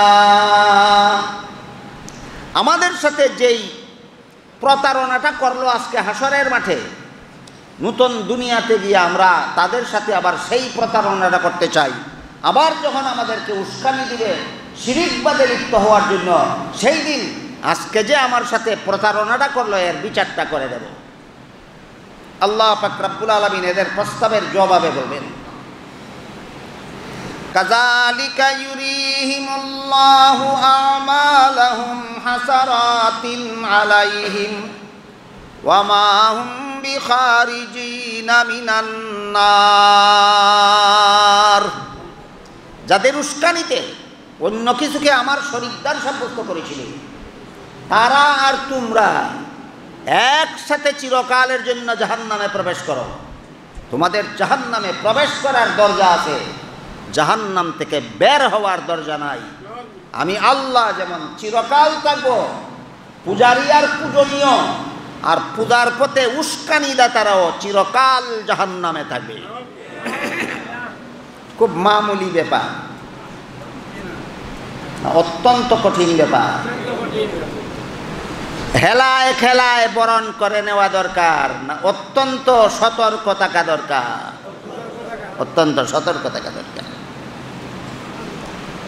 এই সামিরি মুসা আলাইহিস সালাম তুর পাহাড়ে গেলেন, 40 দিন থাকবেন, রোজা রাখবেন, আল্লাহর সাথে দেখা করবেন, আল্লাহর কাছ থেকে তাওরাত কিতাব গ্রহণ করবেন। মরুভূমিতে রেখে গেলেন বনি ইসরাইলকে, দেখাশোনার জন্য রেখে গেলেন হারুন আলাইহিস সালাম। সামিরিও সেখানে, সামিরিও সেখানে। সামিরি চিন্তা করলো, এই সুযোগে মুসলমান সমাজে মূর্তি পূজা চালু করে দেওয়া দরকার। মুনাফিক কি চিন্তা করে, চিন্তা লক্ষ্য করে দেব। যার অন্তরে মূর্তি পূজার ভালোবাসা বিদ্যমান, সে যে কোনো সুযোগে মুসলমানদের মধ্যে মূর্তি পূজা চালু করে দেওয়ার শয়তানি চক্রান্তে লিপ্ত থাকে। সামিরি চিন্তা করলো, এই সুযোগে মুসা আলাইহিস সালাম তুর পাহাড় থেকে ফিরে আসার আগে আগে এই বনি ইসরাইলের মুসলমানদের মধ্যে মূর্তি পূজা চালু করে দেওয়া দরকার। এই মূর্তি পূজাকে চালু করে দেওয়ার জন্য সে একটা জঘন্যতম অপকৌশল অবলম্বন করল। কি অপকৌশল অবলম্বন করলো? এবার সেই ঘটনা শুনুন। হযরত মুসা আলাইহিস সালাম যখন সাগরের পানির ফাঁকের রাস্তা দিয়ে পার হয়ে যাচ্ছিলেন, আগে আগে মুসা আলাইহিস সালাম তার অনুসারীদেরকে নিয়ে পার হয়ে যাচ্ছেন, আর পিছে পিছে ফেরাউনও তার বাহিনী নিয়ে সেই পানির ফাঁকের রাস্তায় ঢুকে পড়েছে। দুই দলের মধ্যে দূরত্ব নাই, এক দল আর এক দলকে লাগাল পায় অবস্থা। লাগাল পাইলে তো হামলা করে বসবে। এই জন্য আল্লাহ পাক রব্বুল আলামিন জিবরিল ফেরেশতাকে বললেন, আপনি একটা ঘোড়ায় সওয়ার হয়ে দুই দলের মাঝামাঝিতে অবস্থান করুন সাগর পার হওয়ার পথে। আল্লাহর হুকুমে জিবরাইলের জন্য ঘোড়া সংগ্রহ করা খুব কঠিন হবে। আল্লাহ জিবরিলকে বললেন, আপনি একটা ঘোড়ায় সওয়ার হয়ে মুসা আলাইহিস সালামের অনুসারী আর ফেরাউনের অনুসারীর মাঝামাঝিতে অবস্থান করুন। আপনার কারণে ফেরাউনের কোনো বাহিনী যেন মুসা আলাইহিস সালামের কাউকে যেন হামলা করার সুযোগ না পায়। আগে মুসা আলাইহিস সালামের দল, পিছে ফেরাউনের দল, আর মধ্যে ঘোড়ায় আরোহিত অবস্থায় জিবরিল, মধ্যে ঘোড়ায় আরোহিত অবস্থায় জিবরিল। এই সামিরি তখন জিবরিল আলাইহিস সালামের পিছনে মুসা আলাইহিস সালামের দলভুক্ত অবস্থায় থাকে আর দেখে জিবরিলের ঘোড়া যেখানে পা রাখে সেখানে সাথে সাথে ঘাস উঠে যায়। জিবরিলের ঘোড়া যেখানে পাও রাখে সেখানে সাথে সাথে ঘাস গজাইয়া যায়। সে ভাবল নিশ্চয়ই এই মাটির মধ্যে একটা অ্যাকশন আছে, এখান থেকে কিছু মাটি আমি সংরক্ষণ করে রাখলে সময়ে কাজে লাগবে। এই চিন্তা করে সামিরি জিবরিলের ঘোড়ার পদাঙ্ক থেকে কিছু মাটি তার সংগ্রহে রেখে দিল। ওই পারে গিয়ে যখন মুসা আলাইহিস সালাম এদেরকে রেখে তুর পাহাড়ে গেলেন, সামিরি চিন্তা করলো এই মাটিটা এখন এই কাজে লাগাইয়া মুসা আলাইহিস সালাম ফিরার আগে আগে মুসলমানদেরকে মূর্তি পূজায় লিপ্ত করার একটা ব্যবস্থা করা দরকার। মূর্তি পূজারীরা, মূর্তির প্রতি যাদের অন্তরে ভালোবাসা থাকে তারা কত বড় জঘন্যতম চক্রান্তকারী হয় চিন্তা করে দেখুন।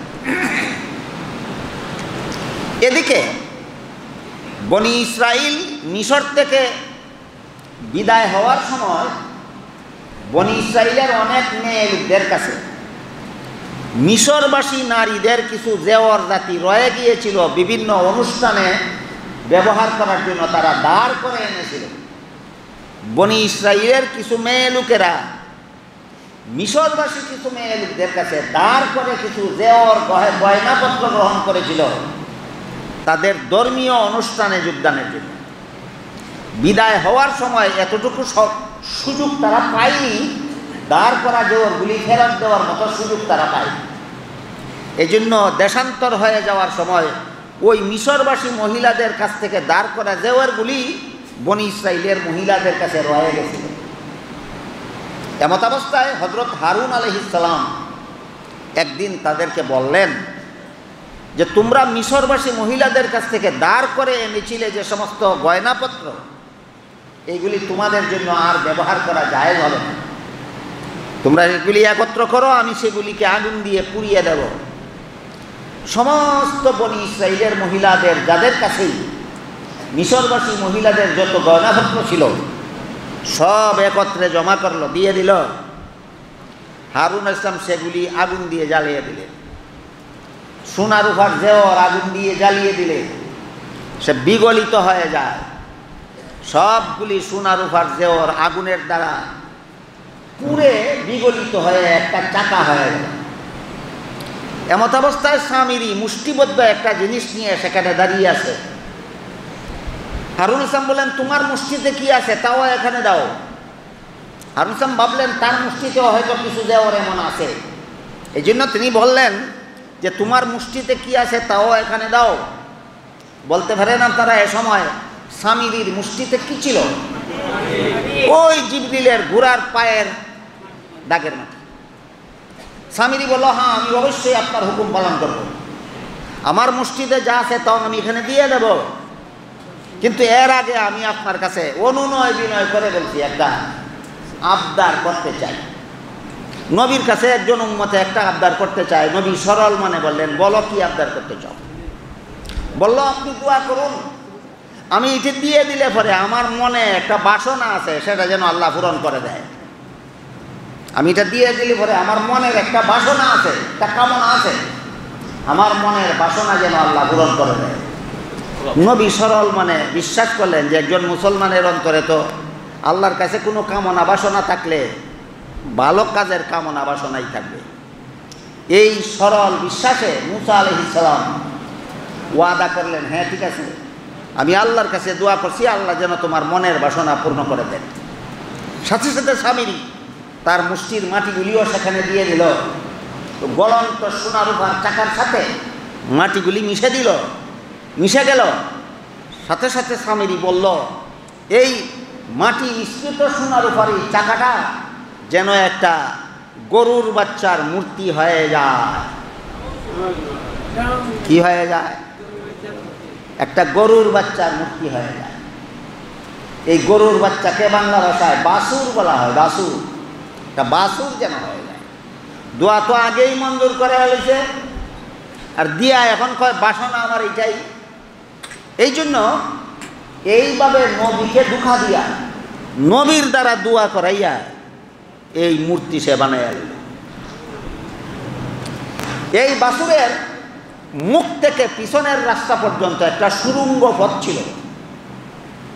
এই বাসুরের মূর্তিটা যে সামিরি এইভাবে তৈয়ার করাইল, এই মূর্তির মুখ থেকে পিছনের রাস্তা পর্যন্ত একটা সুড়ঙ্গ পথ ছিল। মূর্তিটাকে যখন প্রবল বাতাসের সামনে ধরত, বাতাস কিন্তু সুড়ঙ্গ পথে আঘাত লাগলে আওয়াজ হয়। লক্ষ্য করছেন কখনো? যত বাঁশি দুনিয়াতে, যত বাঁশুরিরা বাজায় এই পদ্ধতিতেই বাজায়।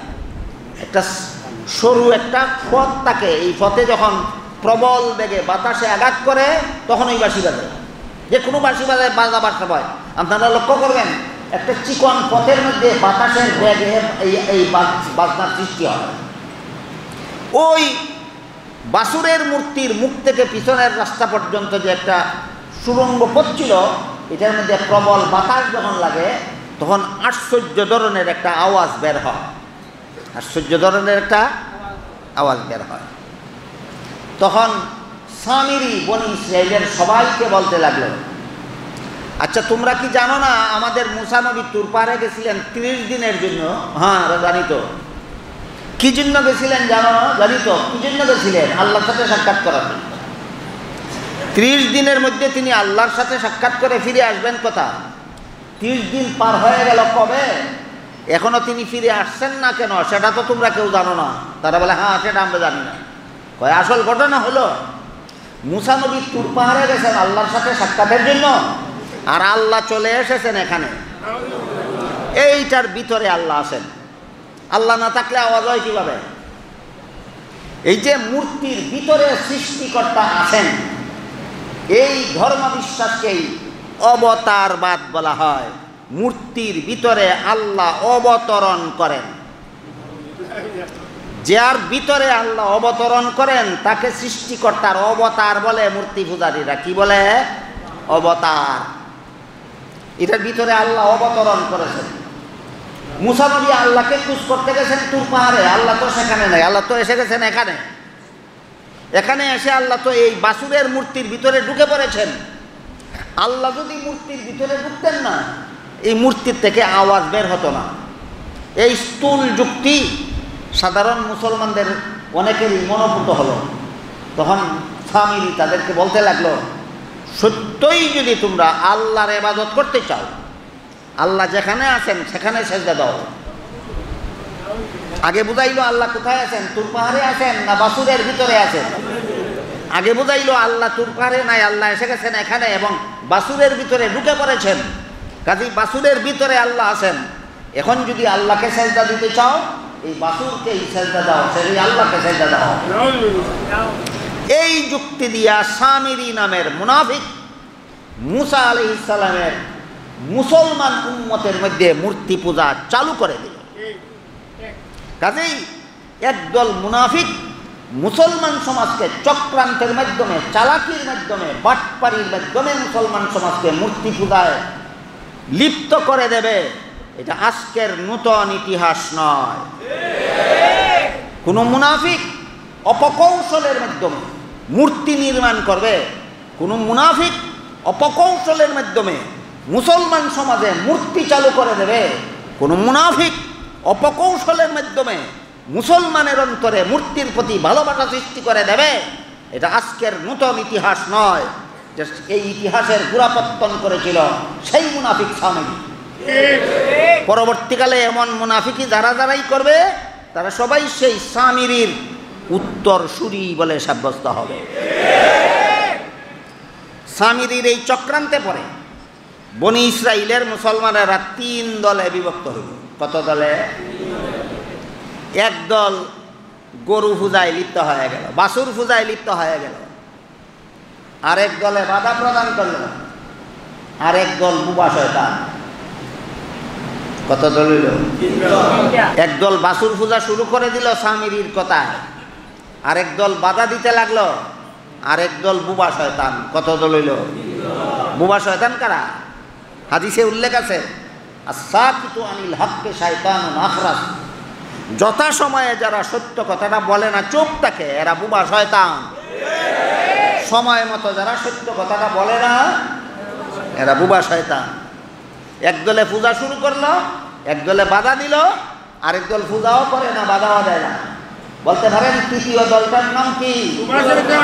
বুঝে থাকতে বলুন, বাংলাদেশেও বুবা শয়তান আছে। এইটা বোঝা দরকার। এই 16 কোটি মুসলমানের বাংলাদেশে বুবা শয়তানের অভাব নাই।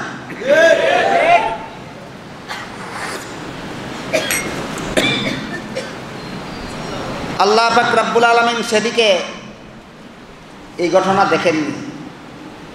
সামিরি যে এত বড় অপকৌশলের মাধ্যমে মুসলমানের মধ্যে মূর্তি পূজা চালু করে দিল, এটা আল্লাহ দেখেননি না? দেখেছেন?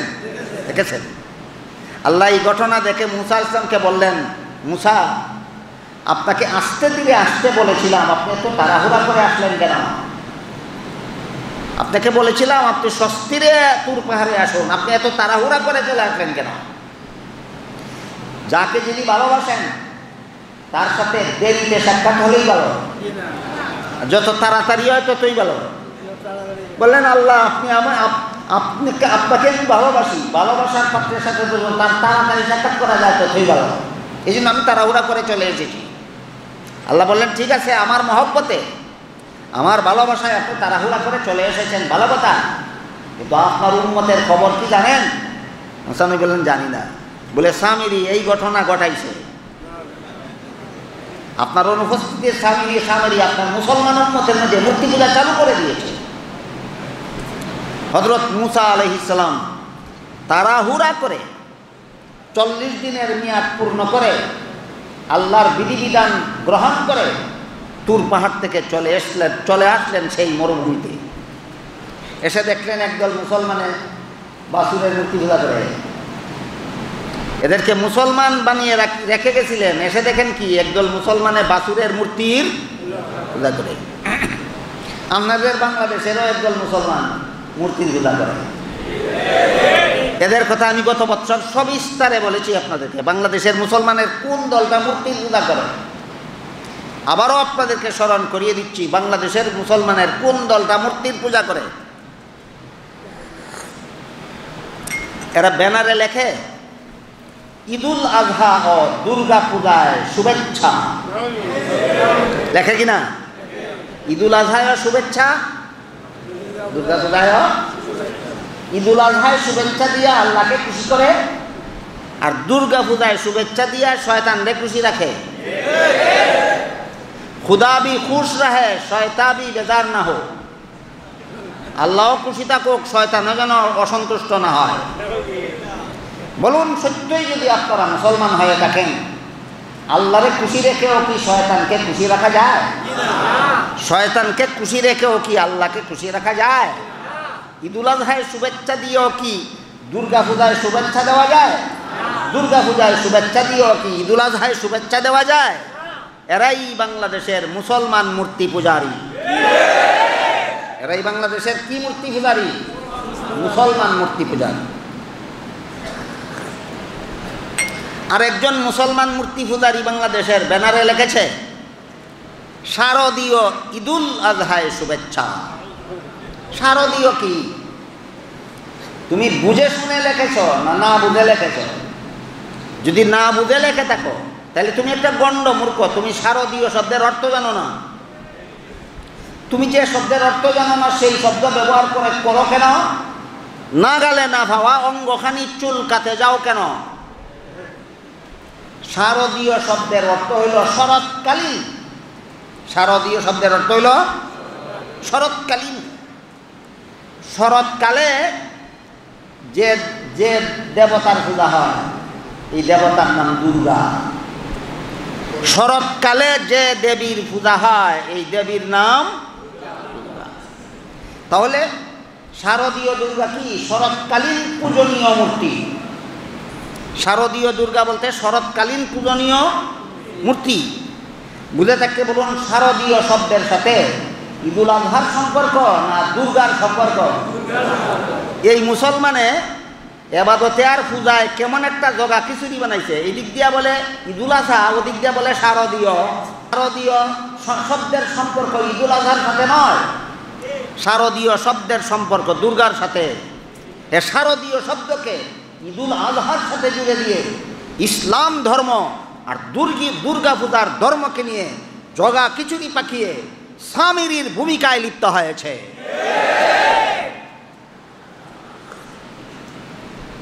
মুসা আলাইহিস সালাম ফিরে আসলেন, দেখলেন উম্মত 3 দল। উম্মত কত দল? হারুন আলাইহিস সালামকে রেখে গেছিলেন কিনা দেখাশোনার জন্য অত্যন্ত রাগান্বিত হয়ে জিজ্ঞেস করলেন, কি করলেন আপনি দেখাশোনা এদের? আপনি এদের মধ্যে থাকা অবস্থায় একদল বনি ইসরাইল মূর্তি পূজায় লিপ্ত হলো কি করে? হারুন আলাইহিস সালাম জবাব দিলেন, আমি যদি মূর্তি পূজায় লিপ্তদের বিরুদ্ধে লড়াই করতাম তাহলে বনি ইসরাইলে মারামারি কাটাকাটি হইতো।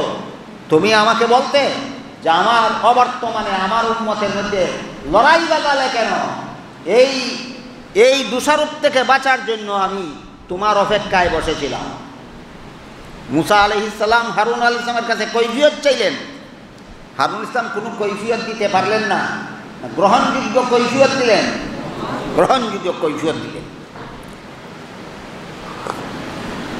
এবার মুসা আলাইহিস সালাম মুসলমান মূর্তি পূজারীদেরকে জিজ্ঞাসা করলেন, এরা কি আসলেই মূর্তি পূজারী না ষড়যন্ত্রকারীর কবলে পড়ে মুসলমান থাকা সত্ত্বেও মূর্তি পূজারী? ষড়যন্ত্রকারীর কবলে পড়ে মুসলমান থাকা সত্ত্বেও মূর্তি পূজারী। এই সমস্ত মুসলমান মূর্তি পূজারীদেরকে মুসা আলাইহিস সালাম জিজ্ঞাসা করলেন, তোমরা এটা কি করলে? তারা বলল, আমরা কিছু করি নাই, যা কিছু করাইছে সামিরি করাইছে।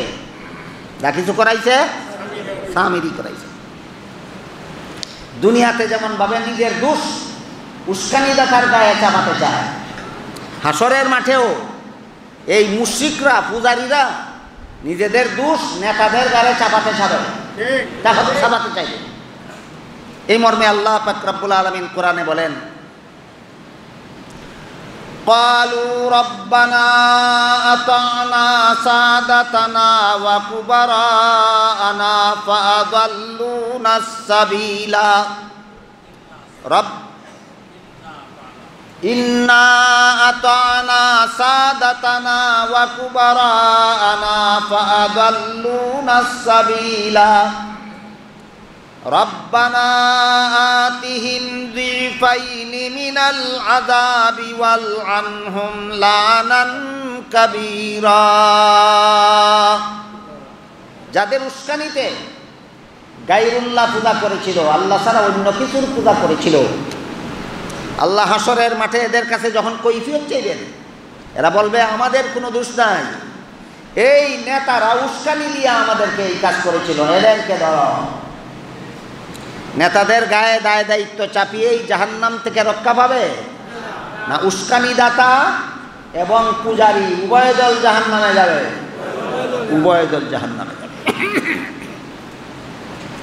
এই বনি ইসরাইলের মুসলমান মূর্তি পূজারীরাও হযরত মুসা আলাইহিস সালামকে বলল, এই সামিরি উস্কানি দিয়ে আমাদেরকে মূর্তি পূজায় লিপ্ত করেছে, সামিরিকে ধর। মুসা আলাইহিস সালাম সামিরিকেও ধরলেন, এদেরকেও ধরলেন। সামিরিকে বললেন, তোমার জন্য 2টা শাস্তি, একটা দুনিয়াতে আর একটা আখিরাতে। দুনিয়ার শাস্তি হলো তোমাকে আজ থেকে মরণ পর্যন্ত কোনো মানুষ যদি স্পর্শ করে, ভীষণ জ্বর আসবে তোমার গায়ে, অসহনীয় কষ্ট হবে তোমার সেই জ্বরে। এই জ্বর থেকে যদি বাঁচতে চাও, কোনো মানুষকে আশেপাশে দেখা মাত্রই বলে দেবে লা মিসাস, নো টাচিং, নো টাচিং, সাবধান আমারে সইস না, সাবধান আমারে সইস না, আমারে সইলেই আমার বিপদ। এই আযাব নাযিল হলো সামিরীর উপর, আখিরাতে না দুনিয়াতে? মুসা বলে দিলেন আজকের থেকে তোমার মরণ পর্যন্ত কোনো মানুষ যদি তোমাকে শুইয়ে ফেলে, ভীষণ জ্বরে আক্রান্ত হয়, তুমি দারুণভাবে কষ্ট পাবে। কাজেই এই ভীষণ জ্বরের কষ্ট থেকে বাঁচার জন্য কোনো মানুষ দ্বারের কাছে দেখলেই বলে দেবে আগে থেকে সাবধান আমাকে শুইবা না, সাবধান আমাকে শুইবে না, শুইলে আমি বিপদে পড়ব। এটা দুনিয়ার শাস্তি। আখিরাতের শাস্তি জাহান্নাম। আখিরাতের শাস্তি জাহান্নাম। গেল সামিরীর বিচার, উস্কানিদাতার বিচার। উস্কানিদাতার উস্কানিতে যারা পূজায় লিপ্ত হয়েছিল, এই বনি ইসরাইল এই বাছুর পূজা, গরু পূজার ব্যাপারে 3 দলে বিভক্ত হয়েছিল, মনে আছে? একদল পূজায় লিপ্ত হলো, এক দলে বাধা দিল, আর এক দলে তামাশা দেখলো। এক দলে পূজা করলো, এক দলে বাধা দিল, এক দলে তামাশা দেখলো। এমন 3 দল বর্তমান বাংলাদেশেও আছে। এমন 3 দল বর্তমান বাংলাদেশেও। এক দলে উস্কানি দিচ্ছে মূর্তি পূজা, এক দল বাধা দিচ্ছে, আরেক দল তামসা দেখছে। আছে কিনা 3 দল? ওই 3 দলের যেই দশা, এই 3 দলেরও হবে সেই দশা। যারা বাধা দিয়েছিল, আল্লাহ পাক রব্বুল আলামিন মূসা আলাইহিস সালামকে বলে দিলেন এদের কোনো শাস্তি নাই। যারা বাধা দিয়েছিল আল্লাহ বলে দিলেন এদের কোনো দুনিয়াতেও নাই, আখিরাতেও। আর যারা সরাসরি পূজায় লিপ্ত হয়ে গেছিল, এদের নিকটাত্মীয়রা যারা তামাশা দেখেছিল, বাবা মূর্তি পূজা করেছিল, ছেলে নীরব দর্শকের ভূমিকা পালন করেছিল, ছেলে মূর্তি পূজা করেছিল, বাবা নীরব দর্শকের ভূমিকা পালন করেছিল, এই 2 দল বাকি রইল। এই 2 দল সম্পর্কে আল্লাহ বলে দিলেন যারা নীরব দর্শকের ভূমিকা পালন করেছিল, এরা যারা পূজায় লিপ্ত হয়েছিল, এদের মধ্যে নিকটাত্মীয়দেরকে নিজের হাতে নিজেরা হত্যা করবে। নিজের হাতে নিজেরা হত্যা করবে। এটা দুনিয়ার শাস্তি। সামিরীর দুনিয়ার শাস্তি নট টাচিং। আর এদের দুনিয়ার শাস্তি, বাবা যদি পূজা করে থাকে আর ছেলে যদি নীরব দর্শকের ভূমিকা পালন করে থাকে, ছেলে বাবাকে হত্যা করবে।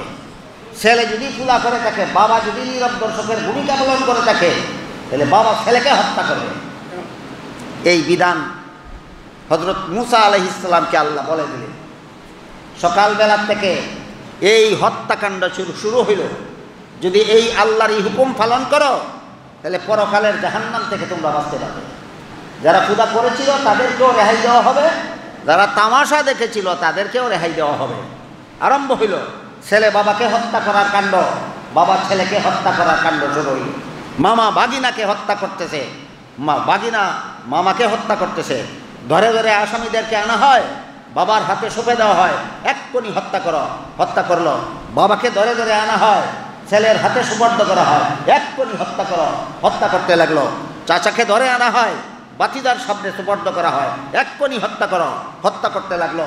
বাতিজাকে ধরে আনা হয়, চাচার হাতে সুবর্দ করা হয়, এক্ষুনি হত্যা করো। হত্যা করতে লাগলো। নবী দুনিয়াতে থাকার কারণে আল্লাহ পাক রব্বুল আলামিন দুনিয়াতে নগদ বিচার দিয়া দিলেন, যেন পরকালে রেহাই পেতে পারে। বর্তমান দুনিয়াতে নবী নাই, যত পাপ করো নগদ বিচার নাই, সব বিচার জাহান্নামে হবে। বর্তমান দুনিয়াতে নবী নাই, নগদ বিচার নাই, সব বিচার জাহান্নামের জন্য রিজার্ভ থাকবে, রিজার্ভ। সকাল থেকে হত্যা করতে করতে করতে করতে করতে কে কাকে হত্যা করে? নিজের নিকটাত্মীয় যে মূর্তি পূজায় লিপ্ত হয়েছিল আর নিজে নীরব দর্শকের ভূমিকা পালন করেছিল। এইভাবে হত্যাযজ্ঞ চলতে চলতে চলতে চলতে কিসের জন্য হত্যা? পরকালের জাহান্নাম থেকে রক্ষা পাওয়ার জন্য হত্যা। বুঝে থাকতে বলুন, ছেলে কেন বাবাকে হত্যা করছে? পরকালে জাহান্নাম থেকে রক্ষা পাওয়ার জন্য। বাবা কেন ছেলের হাতে হত্যা হতে যাচ্ছে? পরকালের জাহান্নাম থেকে রক্ষা পাওয়ার জন্য। আমাদের চেয়ে অনেক ভালো। আমরা এখনো পরকালের জাহান্নাম থেকে রক্ষা পাওয়ার জন্য কিছুই করছি না, আমাদের চেয়ে অনেক ভালো। হত্যা করতে করতে বিকাল পর্যন্ত প্রায় কয়েক হাজার বনি ইসরাইলের হত্যাকাণ্ড, কয়েকশো না কয়েক হাজার। আপনাদের চোখের সামনে যদি একটা মাঠে নিজেরা হত্যাকাণ্ড চালিয়ে কয়েক হাজার লাশ পড়তে দেখেন, আপনাদের মনের অবস্থাটা কেমন হবে?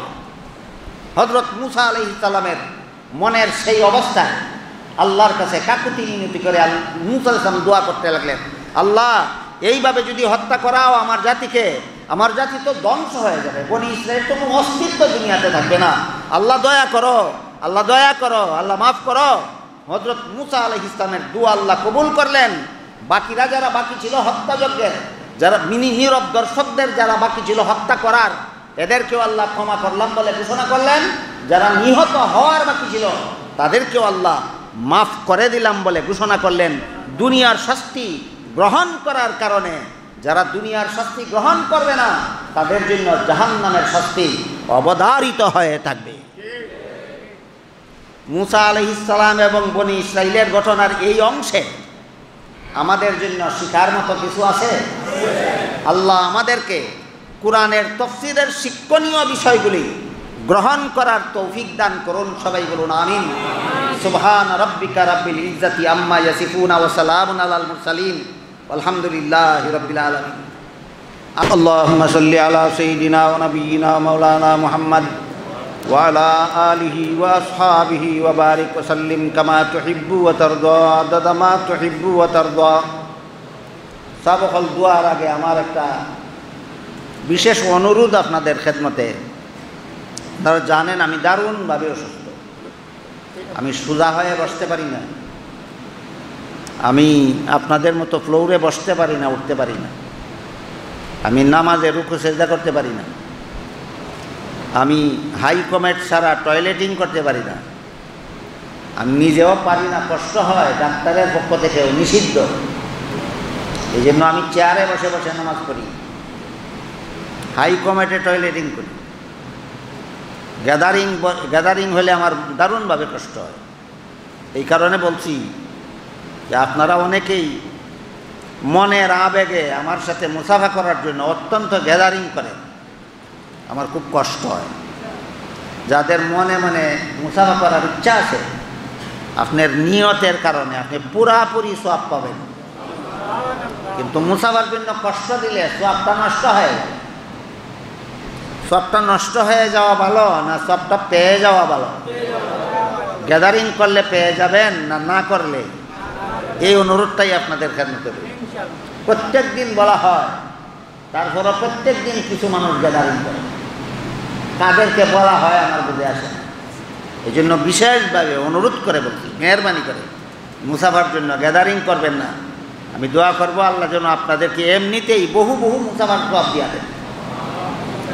আলহামদুলিল্লাহিল্লাযী হাদানা লিহাদা ওয়া মা কুন্না লিনাহতাদিয়া লাউলা আন হাদানাল্লাহ। রব্বানা যালামনা আনফুসানা ওয়া ইল্লাম তাগফির লানা ওয়া তারহামনা লানাকুনান্না মিনাল খাসিরিন। রব্বানা আতিনা ফিদ দুনিয়া হাসানাতাও ওয়া ফিল আখিরাতি হাসানাতাও ওয়া কিনা আযাবান নার। রব্বানা লা তুযিগ কুলুবানা বা'দা ইয হাদাইতানা ওয়া হাব লানা মিন লাদুনকা রাহমাহ ইন্নাকা আনতাল ওয়াহ্হাব।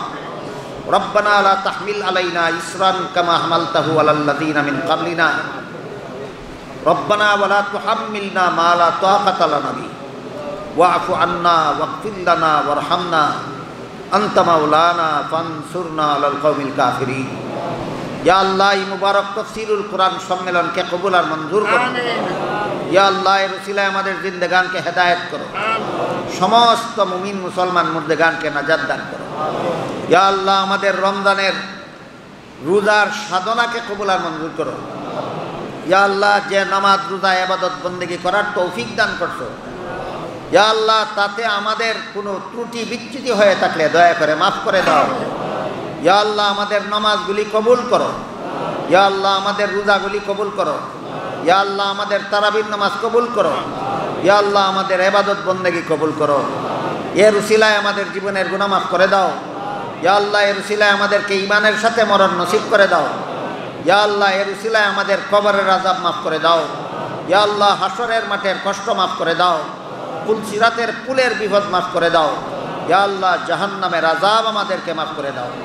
ইয়া আল্লাহ তোমার পবিত্র কোরআনের মর্মবাণী আমাদেরকে যথাযথভাবে বুঝার এবং জীবনে বাস্তবায়ন করার তৌফিক দান করো। ইয়া আল্লাহ রমজানকে আমাদের জন্য রহমত বানায় দাও। রমজানকে আমাদের জন্য মাগফিরাত বানায় দাও। রমজানকে আমাদের জন্য জাহান্নাম থেকে নাজাতের উসিলা বানায় দাও।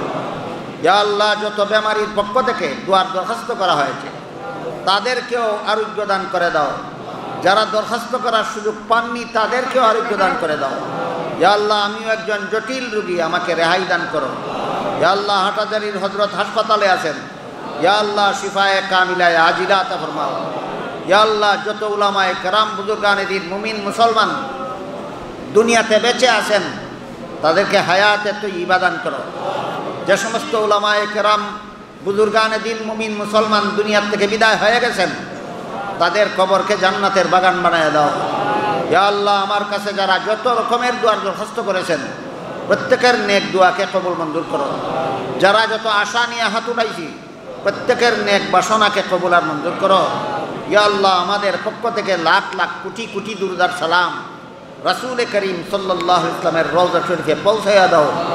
রব্বানা তাকাব্বাল মিন্না ইন্নাকা আনতাস সামিউল আলিম ওয়া তুব আলাইনা ইন্নাকা আনতাত তাওয়াবুর রহিম ওয়া সুবহানা রাব্বিকা রাব্বিল ইজ্জাতি আম্মা ইয়াসিফুন ওয়া সালামুন আলাল মুরসালিন ওয়ালহামদুলিল্লাহি রাব্বিল আলামিন। আমিন বিরহমাতিকা ইয়া আরহামার রাহিমিন। সম্মানিত মুসলিম আলহামদুলিল্লাহ আমরা দুই দাবি পবিত্র হিসাবের কাছ থেকে মহামূল্যবান তফসিল শুনেছি। অসুস্থ অবস্থায় যদি আমাদের মসজিদের সমাজে দেওয়ার জন্য আমি ও আমার মসজিদ কমিটি ও মসজিদের মুসলিম এখানে করার পক্ষ থেকে সরকারকে আন্তরিক মোবারকবাদ জানাই। আগামী ইনশাআল্লাহ কমপক্ষে 7 দিন সময় দেওয়ার জন্য এবং এবং প্রবাসী ভাই বোনদের সহ আমরা সকলের জন্য দোয়া প্রার্থনা করি।